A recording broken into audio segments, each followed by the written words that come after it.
I got drive like Uber. On the road like the runner bee. These coyotes can't catch up with me. Got these hits blowing like TNT. I got drive like Uber.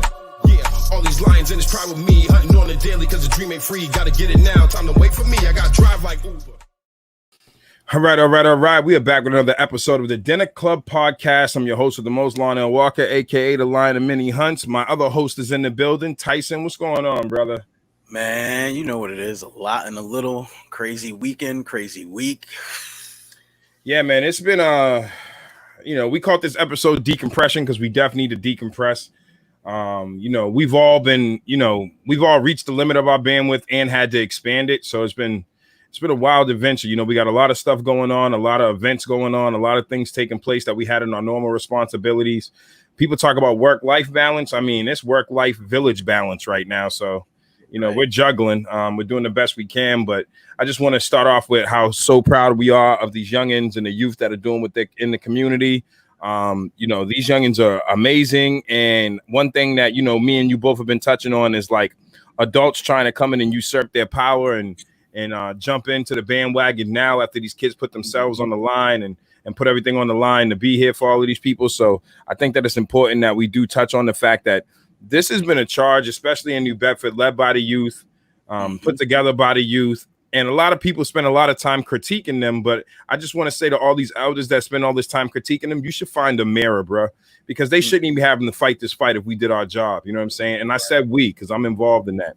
I know that there were generations before us that failed us, too. You know what I'm saying? So some of us didn't know how to fight. But these kids are out here fighting for everybody right now. They're fighting for rights for everybody right now. So again, it would be crazy not to commend them and spend less time critiquing them when they're doing all the work. Well, and one thing that I find interesting in all of this, well, two things, because you touched on the previous generation not really like teaching us. One is Al Sharpton, like that's a no-go for me, bro. You know what I mean? Because he spent years, yes, on the front lines of the civil rights movement, but he made millions. And he did not pass on that knowledge to the next generation, which is why he's back up there again.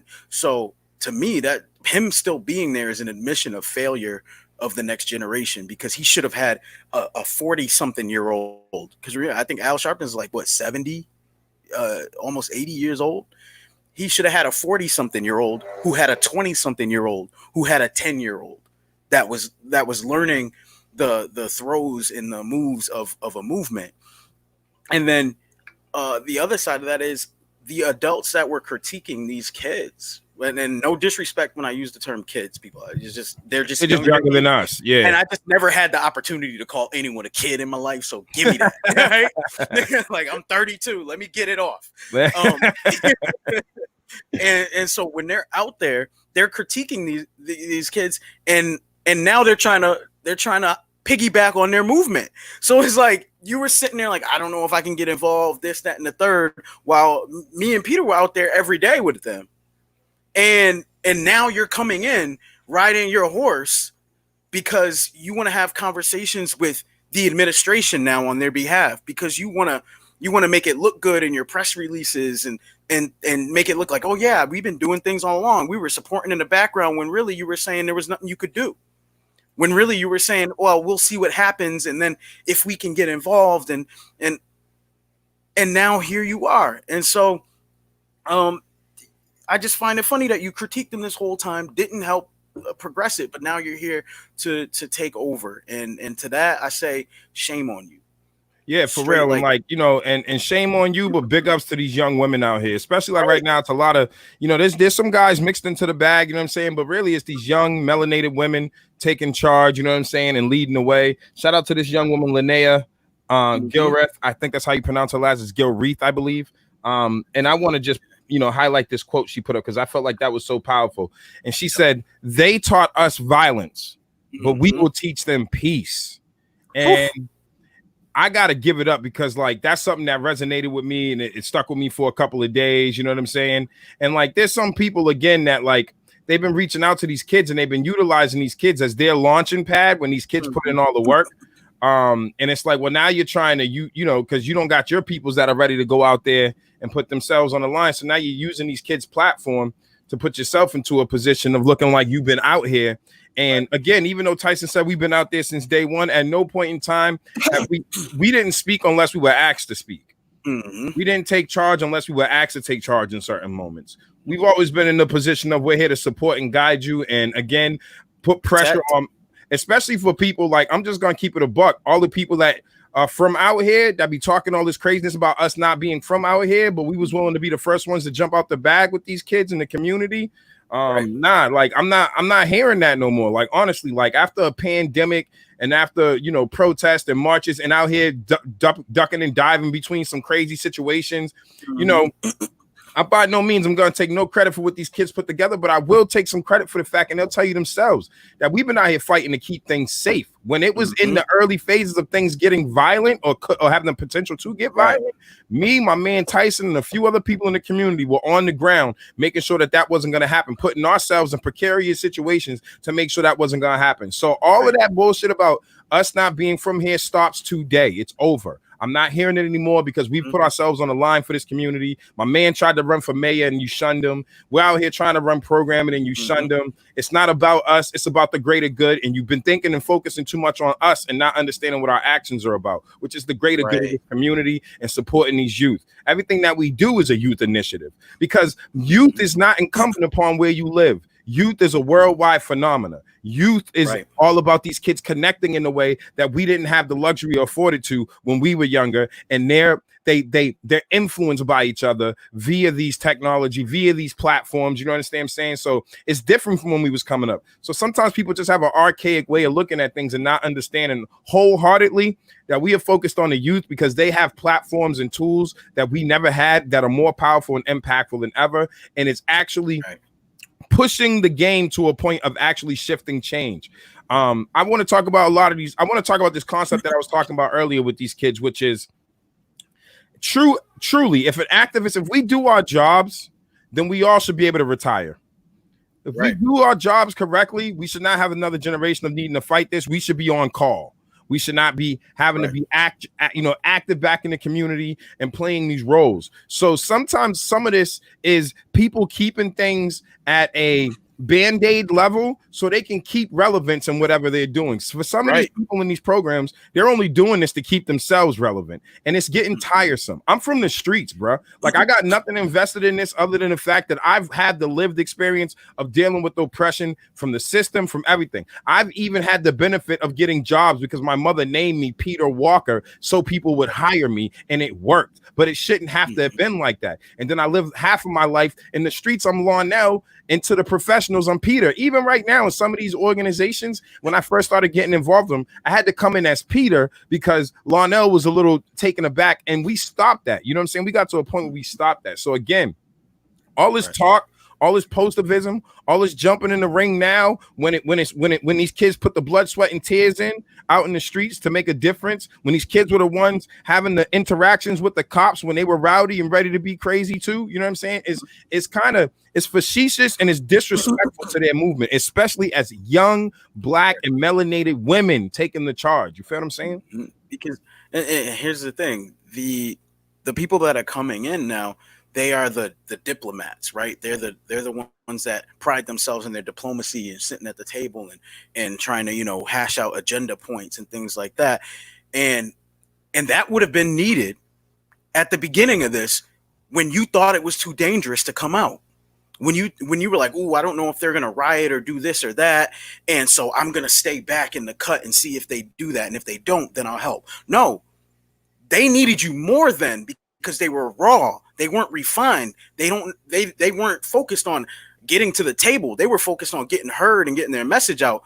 And now when they're refined through working through the protest cycle and getting to the point where now they're like, okay, we have demands, we have agenda points, we have all this. Now you want to come in and try to exert your diplomacy there when they needed your diplomacy, when they needed to be kept safe, when they needed to harness that anger and that energy to stop from it getting violent. To let them know that there was a way to talk through this and get to the table to get your demands met. And now you want to show up. And I want to give a major shout out because, this time, there were people who had misconceptions of each other because sometimes these divides can cause that kind of energy. and you don't know who's who until chaos presents itself. You really can't tell sometimes. You don't know what people's true intent is until something happens. So I want to give another shout out to another elder out here who in the beginning I wasn't sure. And as time going on, and I seen him out there more days, and I see him being more active, and I understand where he's coming from. And a lot of people tried to align our view and perspective of this man as something different from what it is. Do I think that he always has the best approach? No, but that's all of us. That's all of us that get caught up in that game. And I also feel like a person he's been silenced at every turn, because when he was trying to be diplomatic about it, when he was trying to talk about it in a certain way, people shunned him. And then he realized he had to become the animal for people to listen. So, and I could relate to that. And after sitting down and talking with Eric Andrade, listen, you can agree to disagree on many things, but I have nothing but respect. We do agree to disagree on many things, but I got nothing but respect for that man, because he's another one out there who's gotten involved, but he's not out there to take over the youth. And I've seen that with my own two eyes, and I've seen him say it, and I've seen him show it. So we're on the same resonance. I want to point out the fact too that I said this earlier.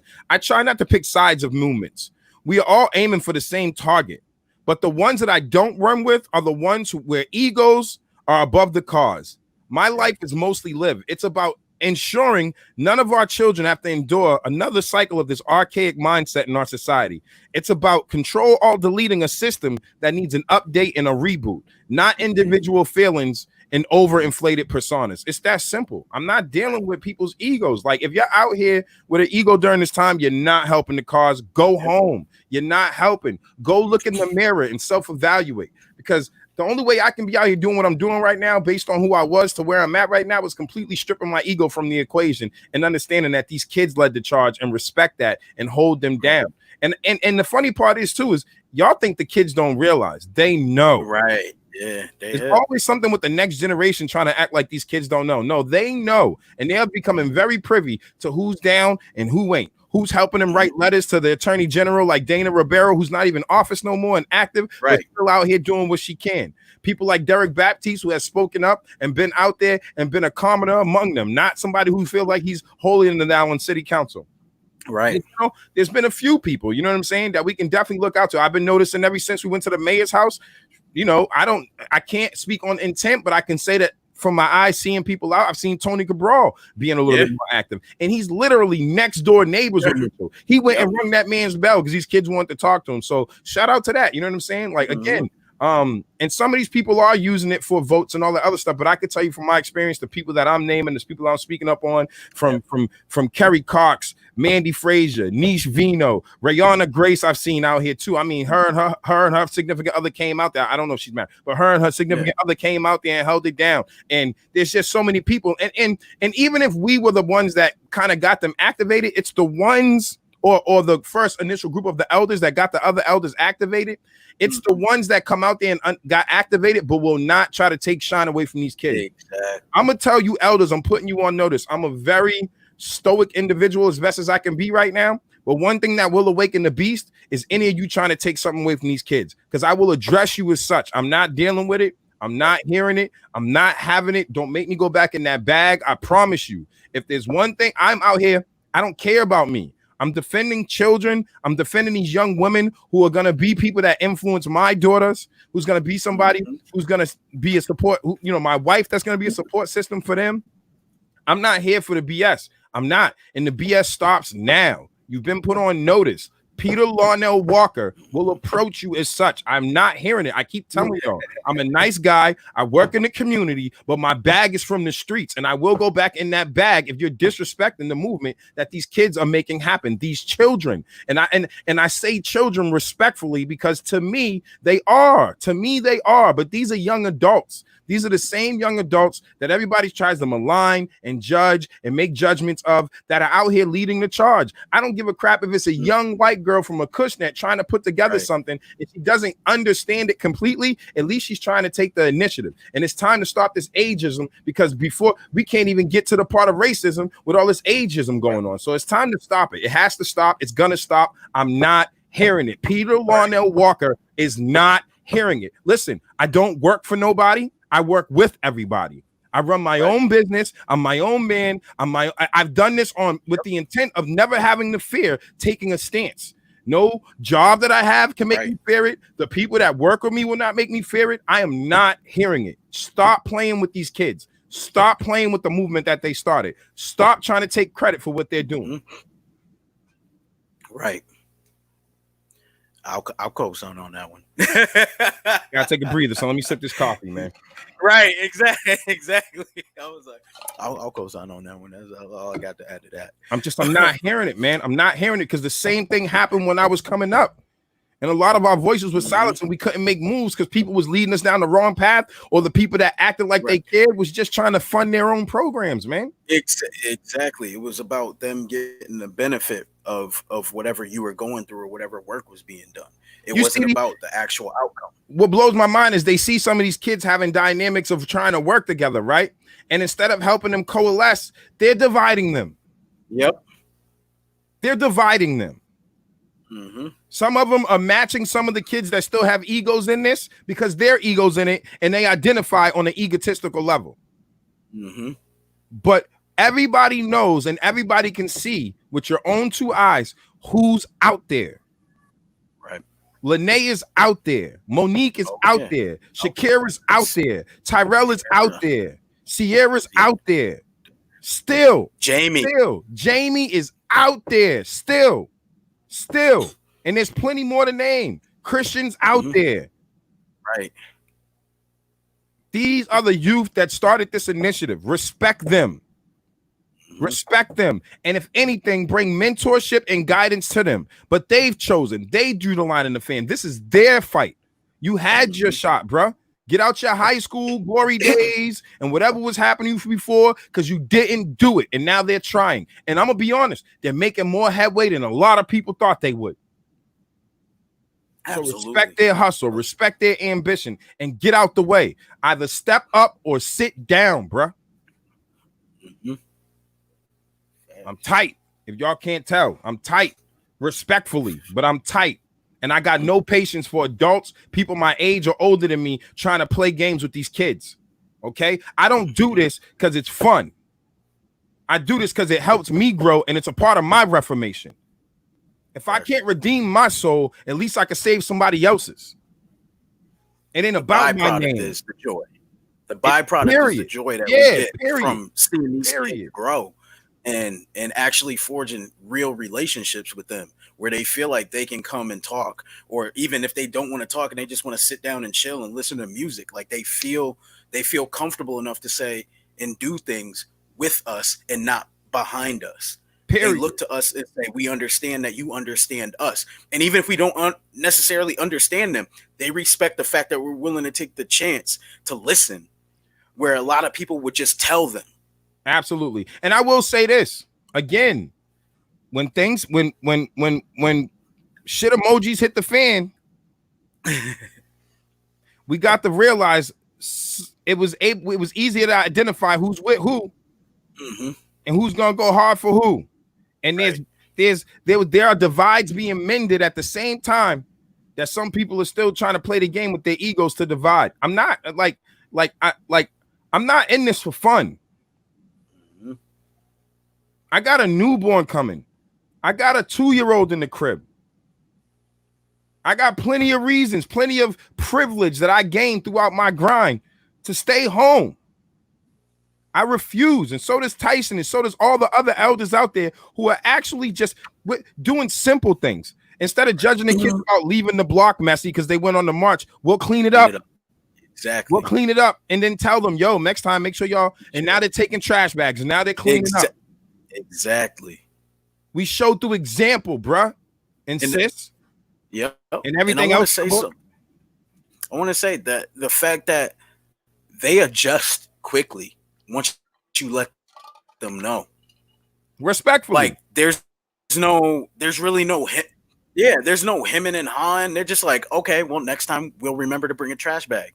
They don't take it personally because they realize it's about keeping the movement going and keeping the respect along the way. So they don't mind if you let them know, hey, you guys left this here. We cleaned it up, but next time you need to, and they adjust. And let's go into this bag, right? Y'all really think that y'all are that much better than these youth? Let me tell you something. I've been in we was in a meeting today. okay, with nothing but everybody 30 plus in that MNF meeting, right? And it was disrespectful and ridiculous. You had people muting people, not allowing them their free speech, etc. I'm not going to go too deep in the bag because there's people also in there that I appreciate. But I'm going to tell you something right now. Y'all can't be out here trying to teach decorum to these kids and don't have any in your own senior meetings. It's BS. Exactly. It's no wonder these kids are so confused and bewildered. You're the decision makers. You're the decision makers. And that's the thing. Arguing like children. That's the decision maker. It's ridiculous. I'm sick of it. Today is decompression. If my energy's on 1,000, it's because I've had to maintain being stoic this whole entire time, and I'm going to let it out today so I can reset, go back out here, and do what I got to do for whatever these kids want and need help with. I posted today once again. Once I noticed that things were getting crazy, I've been in the background a lot more because there are people trying to take over a movement started by the youth when they took all the risk when it mattered most. It's shameful to see adults try to be opportunists on the backs of these kids instead of mentoring and guiding them. I wait for them to tell us what they need and guide when I can, how I can. I've got way too much respect for them to get in their way. Much props to the elders who are doing the same. Some of this is turning into photo ops and trends for their adult positivism and likes. I'm not with that. It conjures my beast to react. Yet I remain stoic so I can maintain being a better example than the ones I had. We survived and we strive, but now it's time to thrive. We ain't got no more time. No more time for begging. No more time for another my daughter is not going to have to fight this fight. My sons, who are teenagers, 2 of them are teenagers, are not going to have to fight this fight. My other son, who's a preteen, should not have to fight this fight. My daughter that's in my wife's belly right now should not have to fight this fight. I'm not speaking from some high ground. I am nothing.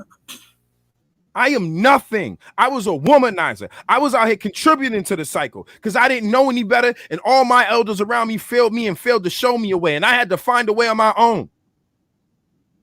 And I refuse to let these kids walk around bewildered instead of teaching them from my flaws, not where I'm at, but where I came through, what I came through. And I'm not special. Tyson had a different set of circumstances, but there's lessons in his walk as well. There's more effectiveness in teaching and the things that we did wrong than the things that we did right. Because the things that we did right is a simple story. I got married, I got a house and everything. Ta-da! Right. How about the trials and tribulations of getting to the point of understanding the dynamics of a relationship to get married? How about the trials and tribulations and understanding the dynamics of being a womanizer and understanding how to get myself back together so I can be better for my sons, who the situation I have to repair, and not have to repair my daughter by doing it right out the gate with her. Right. I don't get what people want from us. We are human beings. We are flawed in every way as everybody else. But that doesn't mean that I can't be confident. And you know where my confidence comes from? Because I survived shit that most people can't. Don't get that misconstrued with ego. I survived this close on the brink too many times.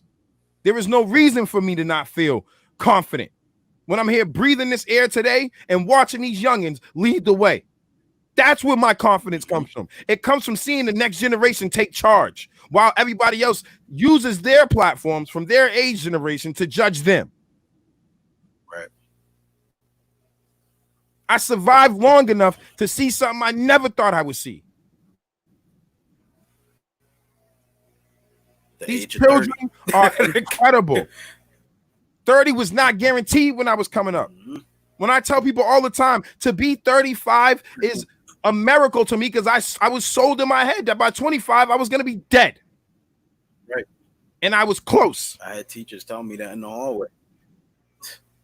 People just don't, you got to understand these dynamics, man. You got to respect these kids. You got to respect that they are the future. I always say it. It's a melting of the minds. We can tell them what was, but we can never tell them what will be. If you have a hard time sending an email, then don't talk to these kids about the future when it's in their hands and they're the ones creating it. Do you even understand how many innovations? All y'all enjoying your IG pics. Oh, Life is so good. Life is so good. That was a young African boy that wrote that algorithm. That was a young African boy. Just because Facebook bought it don't mean that they created it. This is another generation of young melanated people and young people, period, creating things. And these corporations are buying it and taking their intellectual property and taking claim of it. Doesn't that sound familiar? All these acronym programs, all you acronyms, you didn't do it, bro. That's why these kids are in the street. You failed. I'm sick of y'all coming outside and acting like you care, and all you're pitching is your membership fee. You failed. Let me chill. I'm sorry for all my viewers. Y'all know how I be, man, but I'm passionate and I'm focused and I'm logical about how we're going to get ahead here. And I know that it's going to be through the youth, not me. Right. Don't nobody want to hear my old ass. I mean, somebody do. People be tuning in, so somebody want to hear it. All right, so listen, man. I want to, again, my man Tyson has done a wonderful job bringing up a lot of these dope topics that we're going to talk about today. There's so much going on, man. But I can tell you right now, movement is great. You know what I'm saying? Things colliding, atoms, colliding, all these molecules and elements colliding is great because something's great is going to come out of this at the end of the day. So a cosmetic CDO apologizes for confronting San Francisco man for writing Black Lives Matter on his home. This is different. Let's pull this one up, and then you can give us some of that background time. Pull up that video.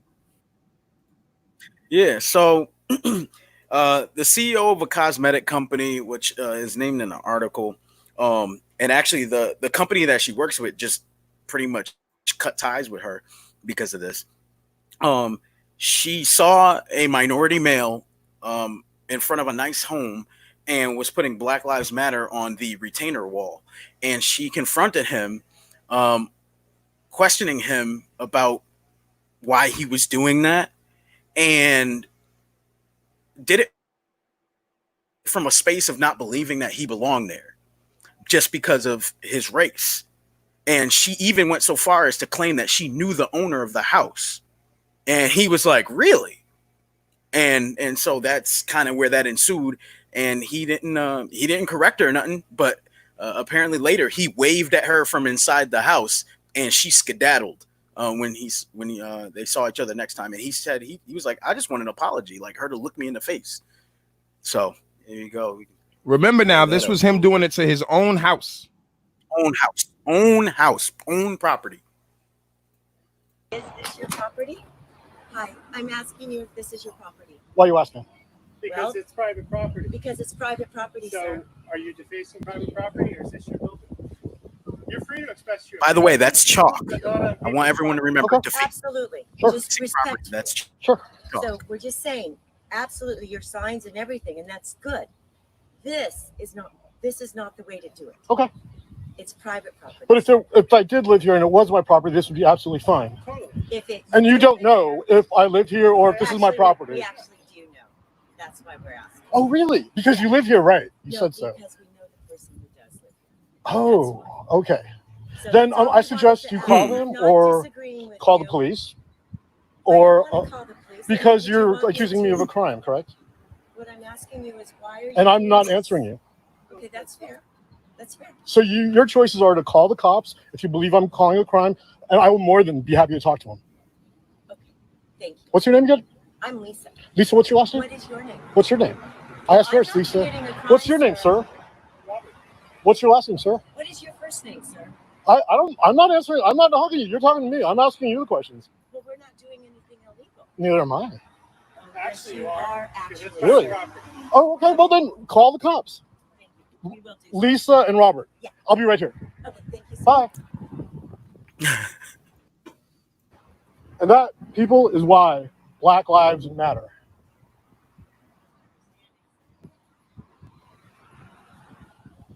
That's Karen, and she's calling the cops. And this is going to be really funny because she knows the people who live here personally. So now understand what we got to be dealing with here. She even went as far as to lie and say she knows the people that live there and it's his house. That's why he was like, call him. His cell phone would have rung like, hello. Yeah, you should call him personally. Karen, can I help you? I mean, This is what we're dealing with. You get what I'm saying? They assumed that they saw a black man. He knew her name was Lisa and said that's Karen. Yeah, he switched her name up at the end because that's what she was on. Because especially when she started, don't lie. Say you don't know. Admit your ignorance. Admit your ignorance. Admit that you didn't understand what was going on and that you had no idea, that you thought a black man couldn't live in that area, live that nice, and spray paint on his own property what he felt about the situation going on. And the thing, it wasn't even spray paint. It was chalk. It was chalk. It was gonna wash off in the rain or with a strong hose.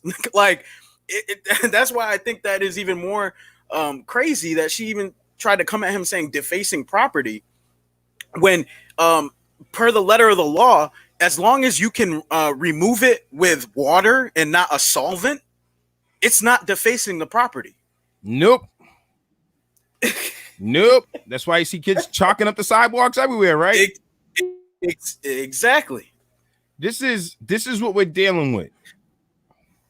That a black man who lives in a nice community can't even chalk his own damn retaining wall without people trying to call the cops on him, knowing that they did not know the person that lived there. Right. They just assume black man writing a message in a nice neighborhood can't be his. Can't be. You have to understand the unconscious biases of what takes place here for this stuff to exist, man. It's horrible, man.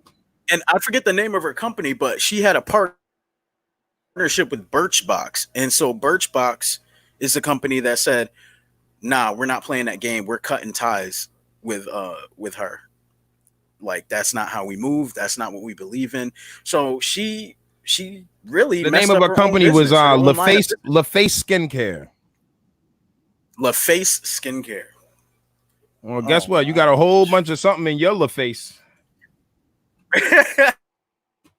Whole bunch of something in your face, lady.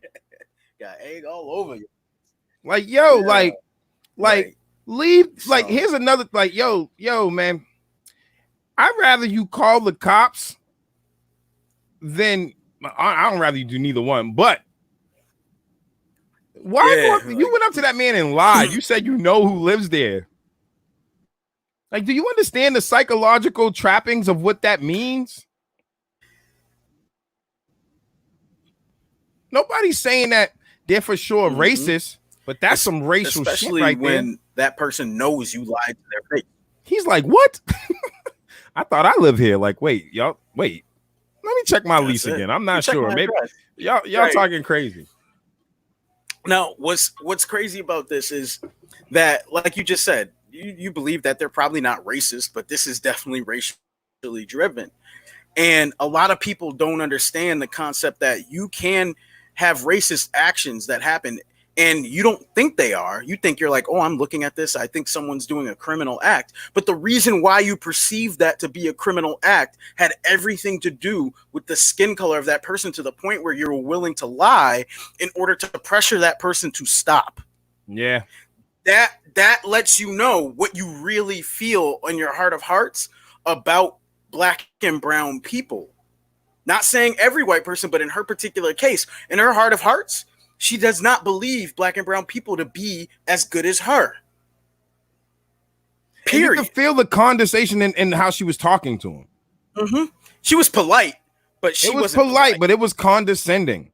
I mean, the face don't lie. If you look at her face, like she was smirking, it was and all this other stuff. Hell, so. Yeah, it was. You know what I'm saying? Face was tight.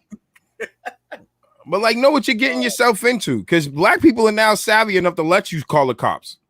Right. Just so you look stupid. Like, oh, you know who lives here? Hold on, here goes the key. Why don't you go inside and grab my coffee mug for me? Because this is my crib.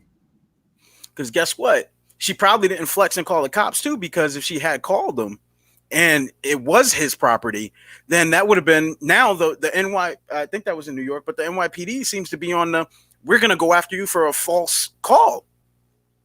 So she didn't want to risk that. It's just it's tragic, man. It's sad. It really is sad. It really is sad. Like how all of this stuff is transpiring, and it's like, yo, you gotta be a little bit more sensitive, man. You gotta be a little bit more understanding. You gotta understand what's going on out here. Like, I get the nobility behind maybe what they thought that they were trying to do, but if you like, listen, man, we're getting way savvy to the game now, and we're willing to play the game back. You feel me? And now look at you're losing sponsors because you gotta stay in your lane, man. Stay in your lane. Stay in your lane. Let the person's property that is worry about their property if it wasn't his, right? Let them worry about it. You know what I'm saying? Stay in your lane. Like all of this is how Arbery got shot, bro, because people trying to play super cops and stuff. Like, stay in your lane. The thing about it is he wasn't hurting a person, even if it wasn't his property. There was going to be no physical harm or ramification. And I bet you that if she saw someone getting beat up in the street by a police officer, she wouldn't stop him. She wouldn't be like, oh, something seems wrong. It seems like you're hurting him. No, she would just keep going. She would mind her business and stay in her lane. So do the same thing here. Well, while we're empowering people that seem to think that we can't break certain limits and limitations, let's talk about this dope 6-year-old Lily at, I can't pronounce it. How you pronounce it? Adelaide is the youngest CEO to Adelaide. What? Say it again. I'm horrible. Adelaide is the youngest CEO to have products on Target shelves. So you're talking about supporting Black business. Be for real about that and go support this young woman, man, because she's doing amazing things. That's the link right there. You can check it out. I'm going to pull it up on the screen.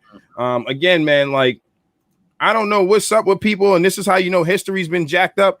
But Black people created a lot of things that everybody enjoys in their comforts, man. And we got to start supporting these businesses. So if you want to support something, I'm all about supporting these young Black females and young Black children, melanated children, young people in general, because you got to support them together. But it's especially like the young melanated, people out here doing their thing. So this young woman has her product on the shelves at Target. Ty, you can go a little bit deeper into it, but it's crazy. So, yeah, I mean, again, at 6 years old, she runs a company called Lily Frilly, and it's a girls' fashion brand. And I mean, it's accessories and backpacks and lunch boxes and all this different stuff that's sitting on the shelves at Target right now. So go grab it, go support, find it online, do all that stuff. And it says right here, she told Black Enterprise of her achievement, she said, I own my own company. I just don't like it. I love it. At 6 years old, she found what she loves and is making money with it. She is setting herself up, her parents potentially, whatever, at 6 years old. She's not dribbling a ball. Not that there's anything wrong with that. She's not making music. She is building a legacy for her parents, herself, and her kids when she someday may decide to have them, if she has them or whatever. Like, that is legacy building. And that right there gives you all the time in the world. She's going to be, in 30 years from now, she's going to be 36, still young, and have a business that's been in existence for 30 years. Even if she doesn't make all the money in year one, 30 years, she's going to make bags. As long as her product stays out there and circulates, even if she only does 100 sales a year, she's going to make money.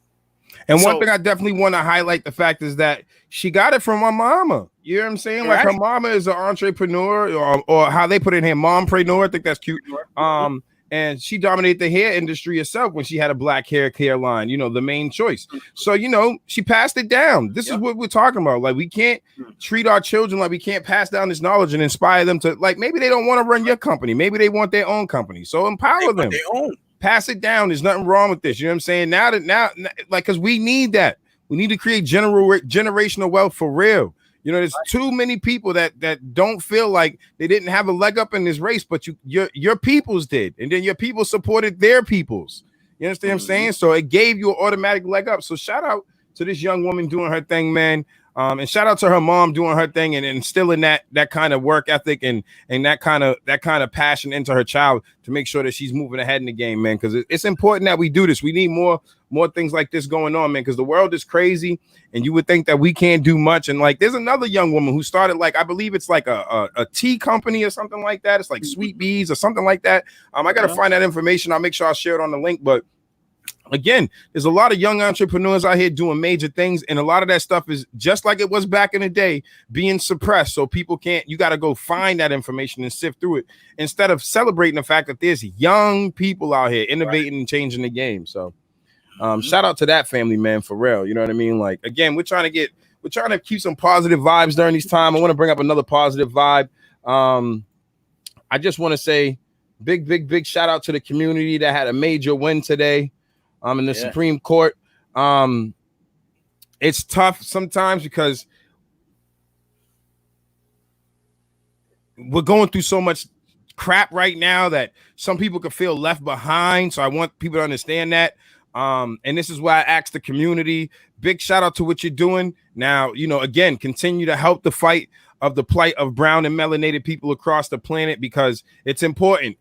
We can celebrate. It's Pride Month. You guys did a great job. You got something done in Supreme Court. That's a major big deal. I'll let Tyson touch on it a little bit more. But again, now let's refocus and use that same ability that you just gained to help more people in marginalized communities, because it's important that we keep this going. So the headline is, in landmark case, Supreme Court rules LGBTQ workers are protected from job discrimination. And so I think what's important in this is to realize that it's the Civil Rights Act of 1964. Yeah. That they didn't change it. They just were like, yeah, you're already in there. Like, that covers you guys. And they just officially made that determination. So realize that it's the Civil Rights Act of 1964. 64. That charge was led by Black people that said, when people thought it was just Black people fighting for their rights, no, it encompassed everyone, and it still encompasses everyone. Almost 60 years later, it's still showing, we had you covered way back then too. You're good. It just sucks because the legal system didn't interpret it the right way and didn't handle it the right way. So it definitely held you guys back. But we're glad that something that was fought for. We're glad that we didn't have to create a new one. We just had to apply what we already had.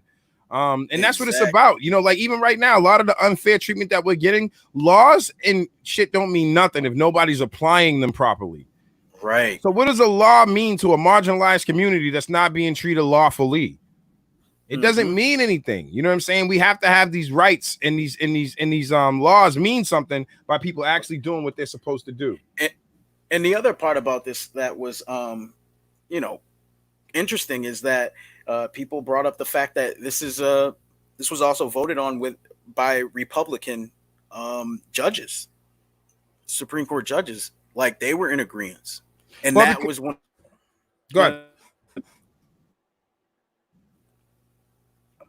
I was going to say that was one of the big shocks of the system here. It was like, whoa, you have Republicans that voted on this too?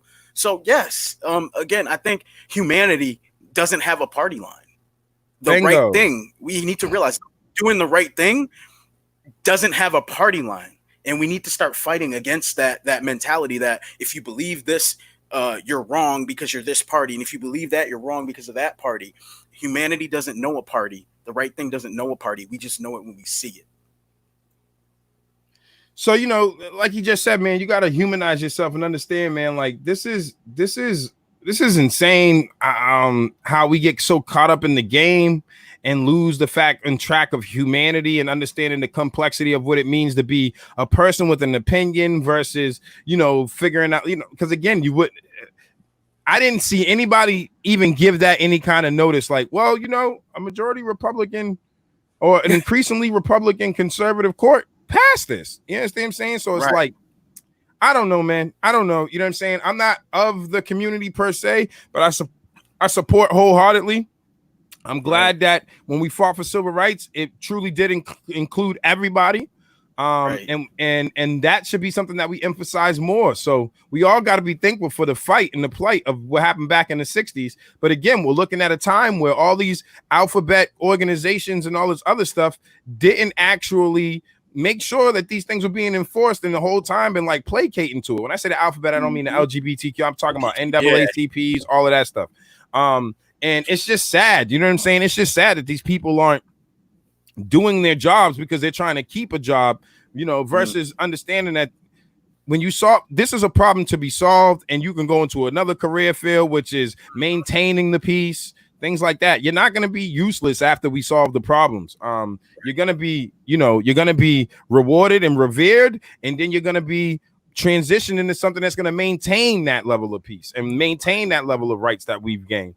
So big shout out to the civil rights movement once again, making sure that they encompass everybody, and us and you know, being relevant today for another marginalized community, man. That's what it's all about, man. Like, people don't understand. Like, a lot of people talking about like where all these people coming from, all these allies coming from. It's like, yo, it always seems to start with black plights in America, melanated plights in America, but then they end up being the overall representation for all the people who feel like we're not represented properly. Exactly. You know what I'm saying? The Native Americans are back on the charge. Like, hey, don't forget about us. You're doing us greasy. You're changing your treaties. You're not honoring them. You're spilling oil on our land. You're doing all kind of reckless stuff. Our women are being raped at an all-time high and murdered. And because we don't have the same laws of the land, it's not recorded. You know what I'm saying? For only, I believe I heard only 40% of violent interactions or brutal interactions with police department are actually reported to the DOJ. It's ridiculous. How can you get away with having a system in place where you don't have to do 100% reporting to the Department of Justice? Right. You can't get justice if you ain't telling people what's going on. Right. My man said that we hear about Corey Neves, the young black man who started Mr. Corey's Cookies. Absolutely. Okay. That's another dope one. I did not hear about that. No, I did. You just put me on. I forgot what celebrity. There was somebody that co-signed his movement, but absolutely another one. You know what I'm saying? Shout out to my man Seti, always staying on point. And you know, that's another person that's a youth per se, and he's out here, you know, learning the ropes and knowing what's going on in the world. You know, even as they get older, he's staying aware. That's important that we know this stuff, and we're open. You know, one thing about us is like, even though we're older, quote unquote, we're never not open to learning new information. A lot of you kids got the juice, man. Like, you know what I'm saying? There's so much information, we miss stuff. So we appreciate you educating us and keeping us up on game as well. But again, shout out to the community, man, for a big win today. For, you know, and shout out to our pioneers in the civil rights who got it right. They got it so right that we was able to just enforce what they already fought for. So shout out to all of that. You know what I'm saying? It's a beautiful thing. And I feel like that's why it's important for people to understand that when you, like we always say it, but it's being proven, when you stand with black and brown people while we're fighting, trust we got you. Trust that we got you. Trust that whatever you believe you might be underrepresented in, that may not be fair to you or whatever, trust we got you in that, because we're fighting for everyone. It just starts with us. It doesn't finish there. Yeah, absolutely. So I'm gonna transition to some heavier stuff.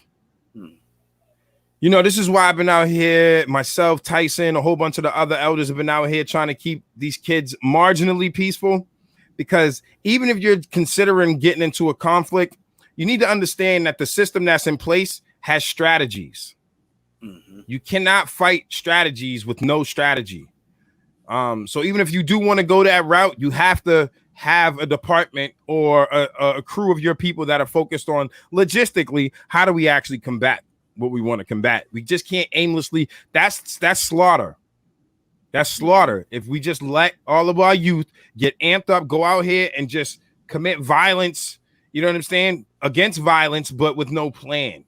Because let's be realistic here. This country already fought a civil war. So to act like it can't happen is ridiculous. For people who are talking like this, it can't be. It can't be. It did happen.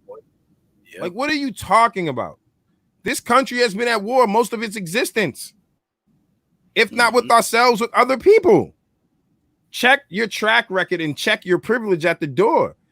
Be Stop being so idealistic that you can't be a realist and understand what's actually going on, man. It's possible. Do you not see what's going on in Seattle?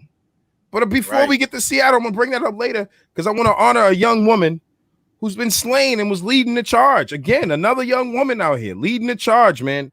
And they find her dead days after being missing, saying she was sexually assaulted on top of everything. My stomach, man, it's hard for me to deal with. Go ahead, Ty, while I pull it up. I want to say her name. So it's Oluwatoyin. So Salu. But I'm gonna say Olu. No disrespect. I'll just say Olu because that is a mouthful to say a bunch of times if we're gonna talk about her. But yes. Oluwatoyin Salu. All right. Yeah, and 19.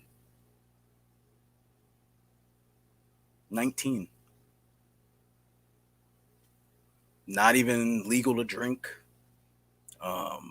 Barely legal as an adult. She wrote on Twitter saying she had been sexually assaulted. And nothing came of that. And then sure enough, she goes missing. And I honestly, when I first heard about it, right, and I was like, I don't want to think it, but I think she's gone. Like that was my first. I was like, she's gone. That's it. Because if you go missing during this time when there's so many bodies out there, and you're leading the charge, you're one of the voices, and you go missing, that to me calls back to the civil rights movement of before, where leaders were getting assassinated, jailed, different things like that, lynched. And I was like, I think she's gone. And then lo and behold, there it is. She comes up dead, found dead a week later, according to her family. So, one of the things that we have to be careful about is not jumping the gun right away. I have not seen a picture of the assailant. And sometimes they use this Black Lives Matter activist and then understand that it was a man that assaulted her and a man that's been taken into custody and questioned does not automatically mean that this was a white male. Right, exactly. So please understand that we're respecting the fact that she was an activist and she fought for the cause, and irregardless whether or not it's a black or white male, she unjustly lost her life. Absolutely. Way too early. But do not think that this is something that we're just talking about from a racial standpoint of it being a white male who might have done this.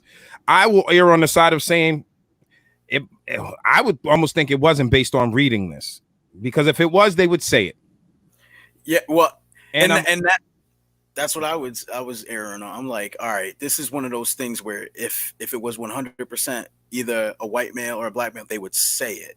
But I also know from the criminality reports that in the news, when they tend to just give the gender, they leave out the race. That means that it's the majority, versus if it is a minority, they try to plug in the race. So, but with this media game, it's funny now. We don't know. And I just want you to, the reason that this story is so important, first off, is she's young. She's a young black woman who lost her life and was fighting for the cause and was misled and mistreated. And this is what I'm worried about with a lot of these young women, especially out here that we're dealing with. I'm worried about you getting around the wrong elder who's playing and pump faking that they care, and taking advantage of y'all. You know what I'm saying? You're young, you're beautiful souls. You know what I'm saying? I see my daughter and all of you is different having daughters now. You know what I'm saying? And I want you to be cautious. This is what I talk about sometimes as far as like some people taking it the wrong way, when I feel like as a male, I'm a protector of our women. I am. Even if you don't want me to be or not, if I see that you're overpowered or outnumbered or whatever, I'm going to do what I feel is necessary to keep you straight. I'd rather you be mad at me for being overly protective than to be dead. And this is why I stand for what I stand for. It's sad, man. And I hope a lot of people understand, be cautious, because they're going to want to run with, the news is not doing us any favors by not clearly stating what race this assailant was. I'm just being honest, because you're actually leaving it up to speculation. And in this online world, someone's going to say white male. And then if it comes up that it's a black male, the opposition uses it against us. Exactly. They use it against further us. divide. It's tough, man. I just want us to be careful about the optics and the games that are being played with the media, because the media is trying to sell clicks. It's trying to sell ads. It's trying to sell stories. And it's so sad that we live in an age where everything is being twisted, and it's not one side. It's both sides. And it's sad when you can't discern, because by nature, media was not supposed to be left or right. Right. So the fact that we're even talking about left sources and right sources lets you know journalism is compromised. I just got a message. So there's a meeting going on soon. Let me see. Tomorrow at 4 p.m., there's a meeting going on. Community Not Cops, abolitionist organ against police in schools and beyond. It will be on Zoom, it looks like. Let me find it. Hold on. Let me see. Either way, I'm going to share this information with you. I'll actually pull it up on the screen. I'll try to inbox it to myself, and I'll share this information. Eric Andre sent this information over. Again, there's been some bridges built there, and I'm very happy that he sends over this important information. I'm going to share the information that he that he poses to us, because he wants to get more people activated. And I have no issue with that. Regardless of whether or not I agree with people's approaches, I agree that people being more engaged in the conversation will get us somewhere. Let me pull this message up real quick, because he just sent it over. And again, there's a lot of work to do, man. There's a lot of work to do for all of us to do. We have to stay focused. We have to stay committed. And we just can't let this be trendy, man. We got to be focused, man. There's young people losing their lives, whether it be at the hands of our own or the hands of someone else. It's the hands of evil at the end of the day. And we got to stop all of this evil, this energy, man. It's crazy. Let me pull up this real quick, because I don't want to, I appreciate him sending over this information. So again, tomorrow there's a program, Community for Cops. Oh, it looks like it's an Eventbrite type deal. So I don't know if it's free or not. Even if it isn't, it's probably, it looks like it's black business, so you can support. And do your homework on all the, that's another thing we'll talk about in a second, is doing your homework on all these things that people are asking you to donate to, because you'd be surprised how many people are taking, advantage of the situation, and people are collecting donations that don't really care about the cause. But if Eric sends it over to me, I believe in it. So check it out and support whatever's going on here. I'll try to share this information on the post as well, just so people can get a hold of it. But again, there's a lot of moving parts here, man. I'm just, damn, man, I feel so crazy about that young woman, man. It's crazy how the world works, man. It's crazy how these lives are being taken so easily, man, and it's being swept under the rug. We want to talk about another one that we saw before we get into the one in Atlanta everybody's been talking about. Tyson sent over another one that has actually been an intriguing case and is being swept under the rug, and it's crazy, man. It's crazy. So authorities have been investigating the death of two separate incidents of black men found hanging in California. Let's get into it. Hold on one second. Let me just pull this up on the screen and let people chime into it, and I'll let Tyson give you some backstory to it. I heard a little bit about it myself. It's just crazy, man. We got to get this together, man, because we can't, people talking about lynchings and all this other stuff. We might be dealing with modern day lynchings right here, right now. When it was one person and there's been a few times where this has happened over the last few years, and they always try to guise it under suicide. And I'm not jiving with it. I'd rather be wrong, but I'm not jiving with it. No, I think black people as a whole know it hanging themselves, especially in a public place from a tree. Let's be serious here. No. So go ahead, Ty. You talk about this situation, man. Yeah. So this happened in San Bernardino County, in Palmdale, and said on Saturday there were no indications of foul play in the hanging death of another black man in Victorville last month. Palmdale is about 60 miles northeast of downtown Los Angeles. Victorville is about 50 miles east of Palmdale. And the spokeswoman, Jody Miller, said deputies responded around 7 a.m. on May 31st to a report of a man who hanged himself near a homeless encampment in Victorville.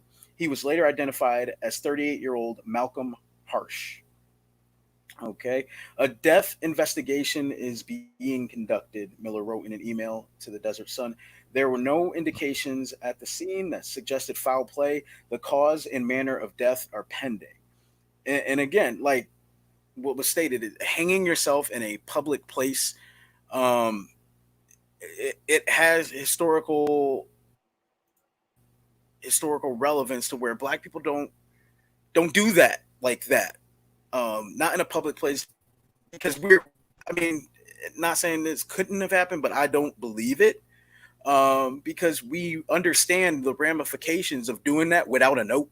You know what I mean? When you do that in public, people instantly go to lynching and instantly start going for retribution, instantly start looking around and going, who did this? And 9 out of 10 times we're looking for a white person's hands, because that's just historically what has been the cause of a hanging death. You get what I'm saying? So, but it says in a statement, Harsh's family said they were concerned that the investigation was taking a long time, and said they regarded his death as suspicious. Right? No, I'm not supposed to patina it, but right.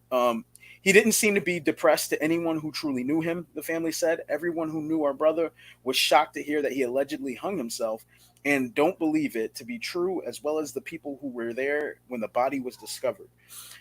There's something to be said when no one believes that this person would do that. There was no indication from anyone, the homeless community, his family, any friends, anything like that. So stay on the lookout with that. You want to take over that? The blood. Okay. There was blood on his shirt, but there didn't appear to be any physical implications at the scene to suggest there was a struggle or any visible open wounds at the time, the family said. So typically, now I'll just say something. Typically, when you have a case like that where there's no open wounds or anything on the person, that means that there was someone else they were potentially combating, that they got blood on them for striking them or fighting back towards them. And so that to me would speak of, we need to dig a little deeper than just saying suicide, right?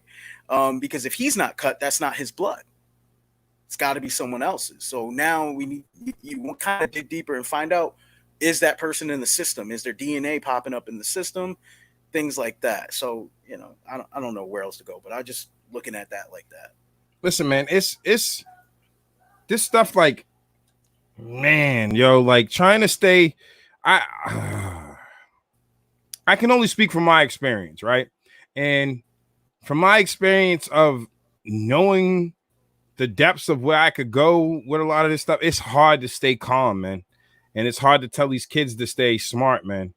When this is all happening while all of this is happening. And again, we got to be careful, because we don't know the truth with the news anymore. We can't rely on journalism anymore. And that sucks, that we get so lost in the sauce. We really can't rely on quality journalism anymore to let us know what's going on in our community and what's happening in these places. So it's real tough to deal with, man. It's real tough to cope with all of this stuff going on. And there's just so many different aspects and so many different levels to all of this stuff. At one point, somebody mentioned the word layers to me, and I feel like there's no layers. It's clear cut, but it really isn't. You know what I mean? It really isn't anymore for these kids. It's really not just a simple concept anymore. There's so much more psychological warfare going on with this. It's intense. You know what I mean? Because at the same time, these kids want to live their lives. They don't want to die having to fight for the cause. But then you see some of them dying, and that's really tough for people to deal with and to cope with.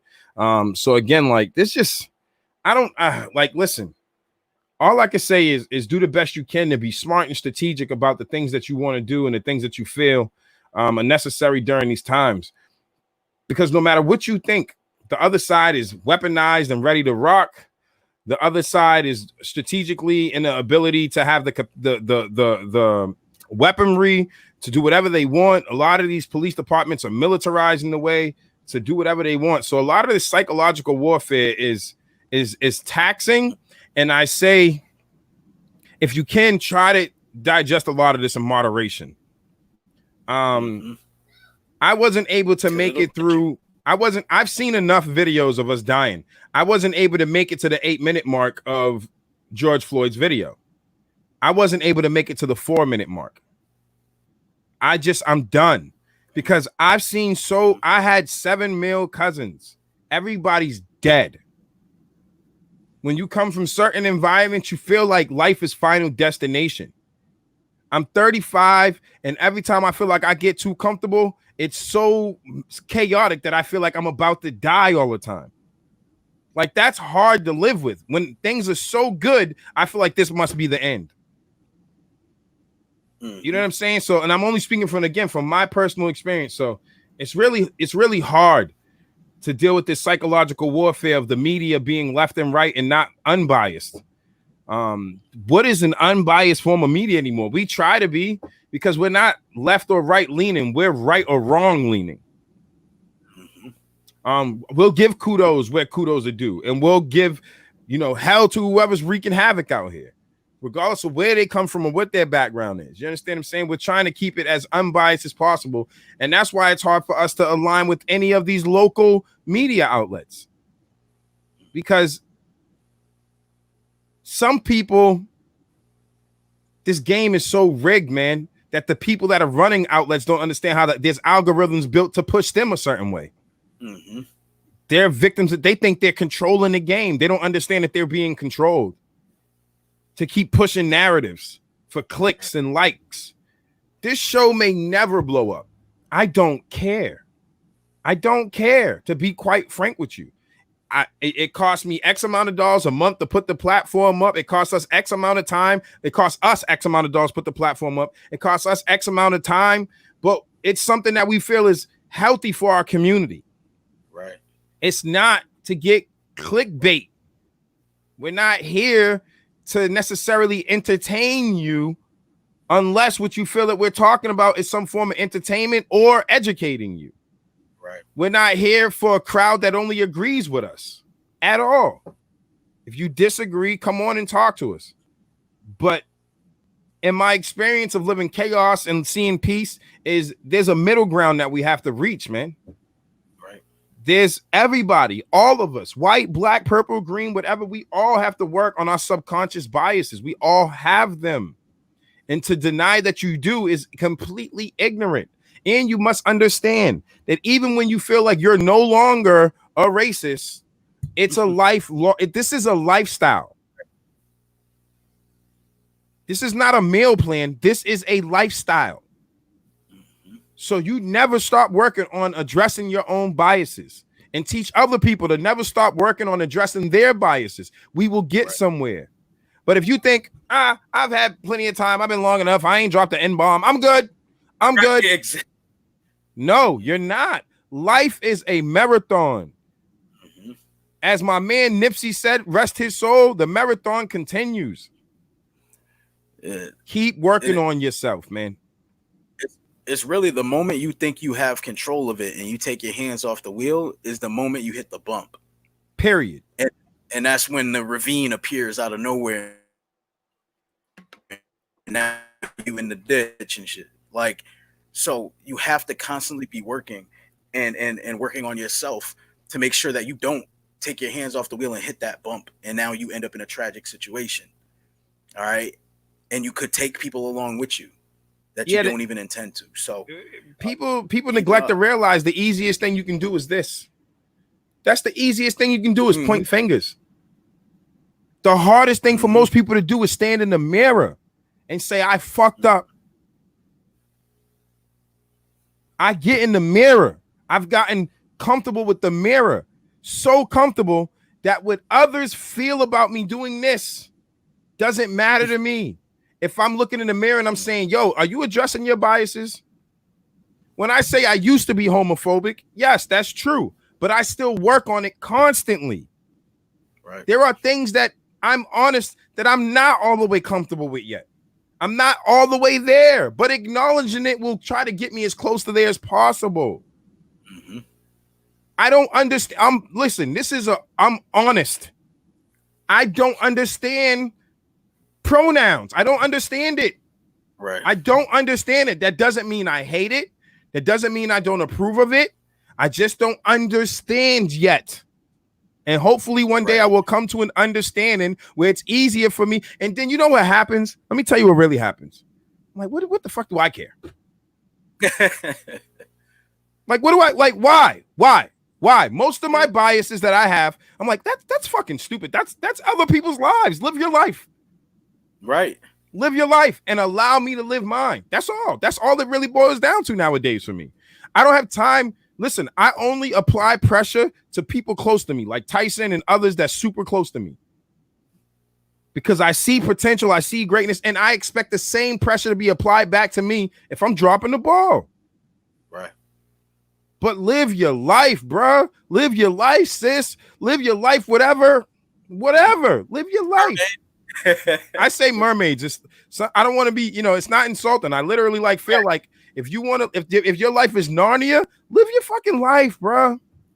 If your life is Hogwarts, live your life, bro. If my life is Ninja Turtles, let me live my life, bro. Mm-hmm. That's what it boils down to. And the only thing that we can't allow to live is hate. Mm-hmm. We can't allow hate to live. That's it. I could not get something and totally not feel a way about you, though. Right. I'm like, yeah, I don't really, I don't know. Whatever, bro. It's you, Right. bro. Live. Fly your fucking kite, bro. I don't care. Mm-hmm. I don't care. Like, I literally, have gotten to the point, that's what it comes down to. Not caring about other people wanting to make their choices, as long as it's not hateful. Right. It's not my thing. That should be okay for somebody to say, too. Like, some things are not each other's things. Right. I like the skydive. There's motherfuckers that don't want to skydive. They're like, why would you jump out of a perfectly good plane? Because when one goes wrong, I know how to jump out of a perfectly bad plane. That's my logic on it. Right. He said, I'll be straight. But I ain't mad that you don't. Don't jump out the fucking plane. Fine. I'll bring a tandem so you can stick to me because I'm going to know how to save us. But fuck it. Exactly. What's the big deal, bro? We are such, listen, we have been in rooms, meetings, committees of different age brackets and everything. Let me tell you something.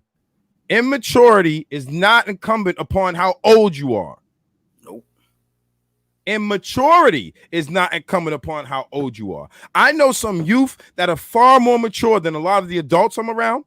And I know some adults that are far more immature than the people that they be around. You do not get a participation trophy for getting old and being judgmental. Right. Pass less judgments on others and start to look at yourself.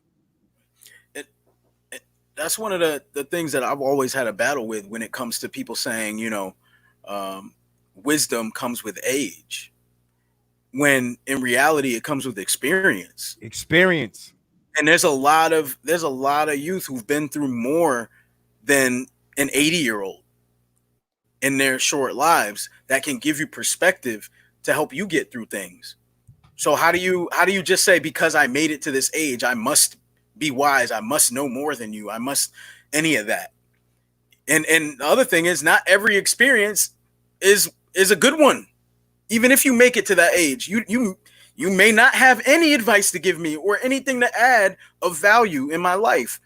I've always thought tenure at jobs and hearing people are like, oh, well, we're going to lay off the people based on seniority. And it's like, yeah, but if they've been a crappy employee for 10 years and this dude's only been here for a year and been killing it, don't it make sense to get rid of the crappy person who's been here for 10 years? That just makes sense to me. Rather than cutting down someone who's new and hungry for this and maybe love this job and may want to climb up in the company that hasn't been jaded or bittered yet. As I'm going, when do you want them? Yeah. And as I'm going through this process and I start thinking about all these isms and these ists and all this stuff, right?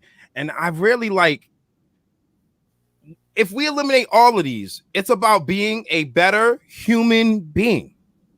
Mm-hmm. We got to start with just cutting past all the BS labels because those labels were created to keep people divided too. What kind of human being are you? Mm-hmm. I don't care what your pigmentation is, whatever. What kind of human being are you? And what kind of human being do you want to be? Because even when we get through this whole list, guess what's going to happen? Now we're all humans. Well, what kind of human are you? We can get out of the color paradigm, the gender paradigm, whatever. What kind of human being are you? You don't get a pass if you're gay and racist. It exists. Right. You don't get a pass if you're black and sexist. It exists. Mm-hmm. You don't get a pass if you're a woman who is believing in the empowerment of women but hate men. Right. What kind of human being are you? What kind of human being are you? Because if any aspects of that human being begins to hate another group, you're not going to get anywhere. You're not. We will not eradicate all the ills that we feel. We can never kill it off. Because just like we've seen in the Middle East, every bomb we drop on a target creates 50 more. Mm-hmm. This is why in my heart, I want this to be a peace treaty and not a war treaty. Mm-hmm. But in my mind, I feel like the war treaty is the only way we're headed. Right. And it saddens me. Because I'm with the shits, but I don't want it. I'm so with the shits. It's insane. But I know what comes with that shit, and I don't want it for other people. So we really got to start working harder and harder and harder Especially when and they're harder. not prepared. Yeah. Look in the mirror. Look in the mirror. Find a mirror. Anytime you get that, like it happens to me all the time. Without going too deep, there's certain things that are said around me. And I'm like, motherfucker. Then I go in the mirror. Or maybe that person needs to find a mirror. We can't look it. We have no more time for divides. I empower feminism. I do not empower male hatred. I empower males. I do not empower sexism. Does that make sense? Can y'all understand what that means? I'm about humanity together, man, woman, whatever gender you say you are, whatever background you say you come from. I'm about unity. Not you feeling so maligned that you want to malign others. It breeds more of the same shit. People say fight fire. We can't fight cancer with cancer, bruh. Patriarchal society. It sucks. I'm not going to hold you. A lot of men suck, but a lot more don't. If you just take a step back. Some white people are racist, and a lot of them aren't. A lot of them have unconscious biases. We all do.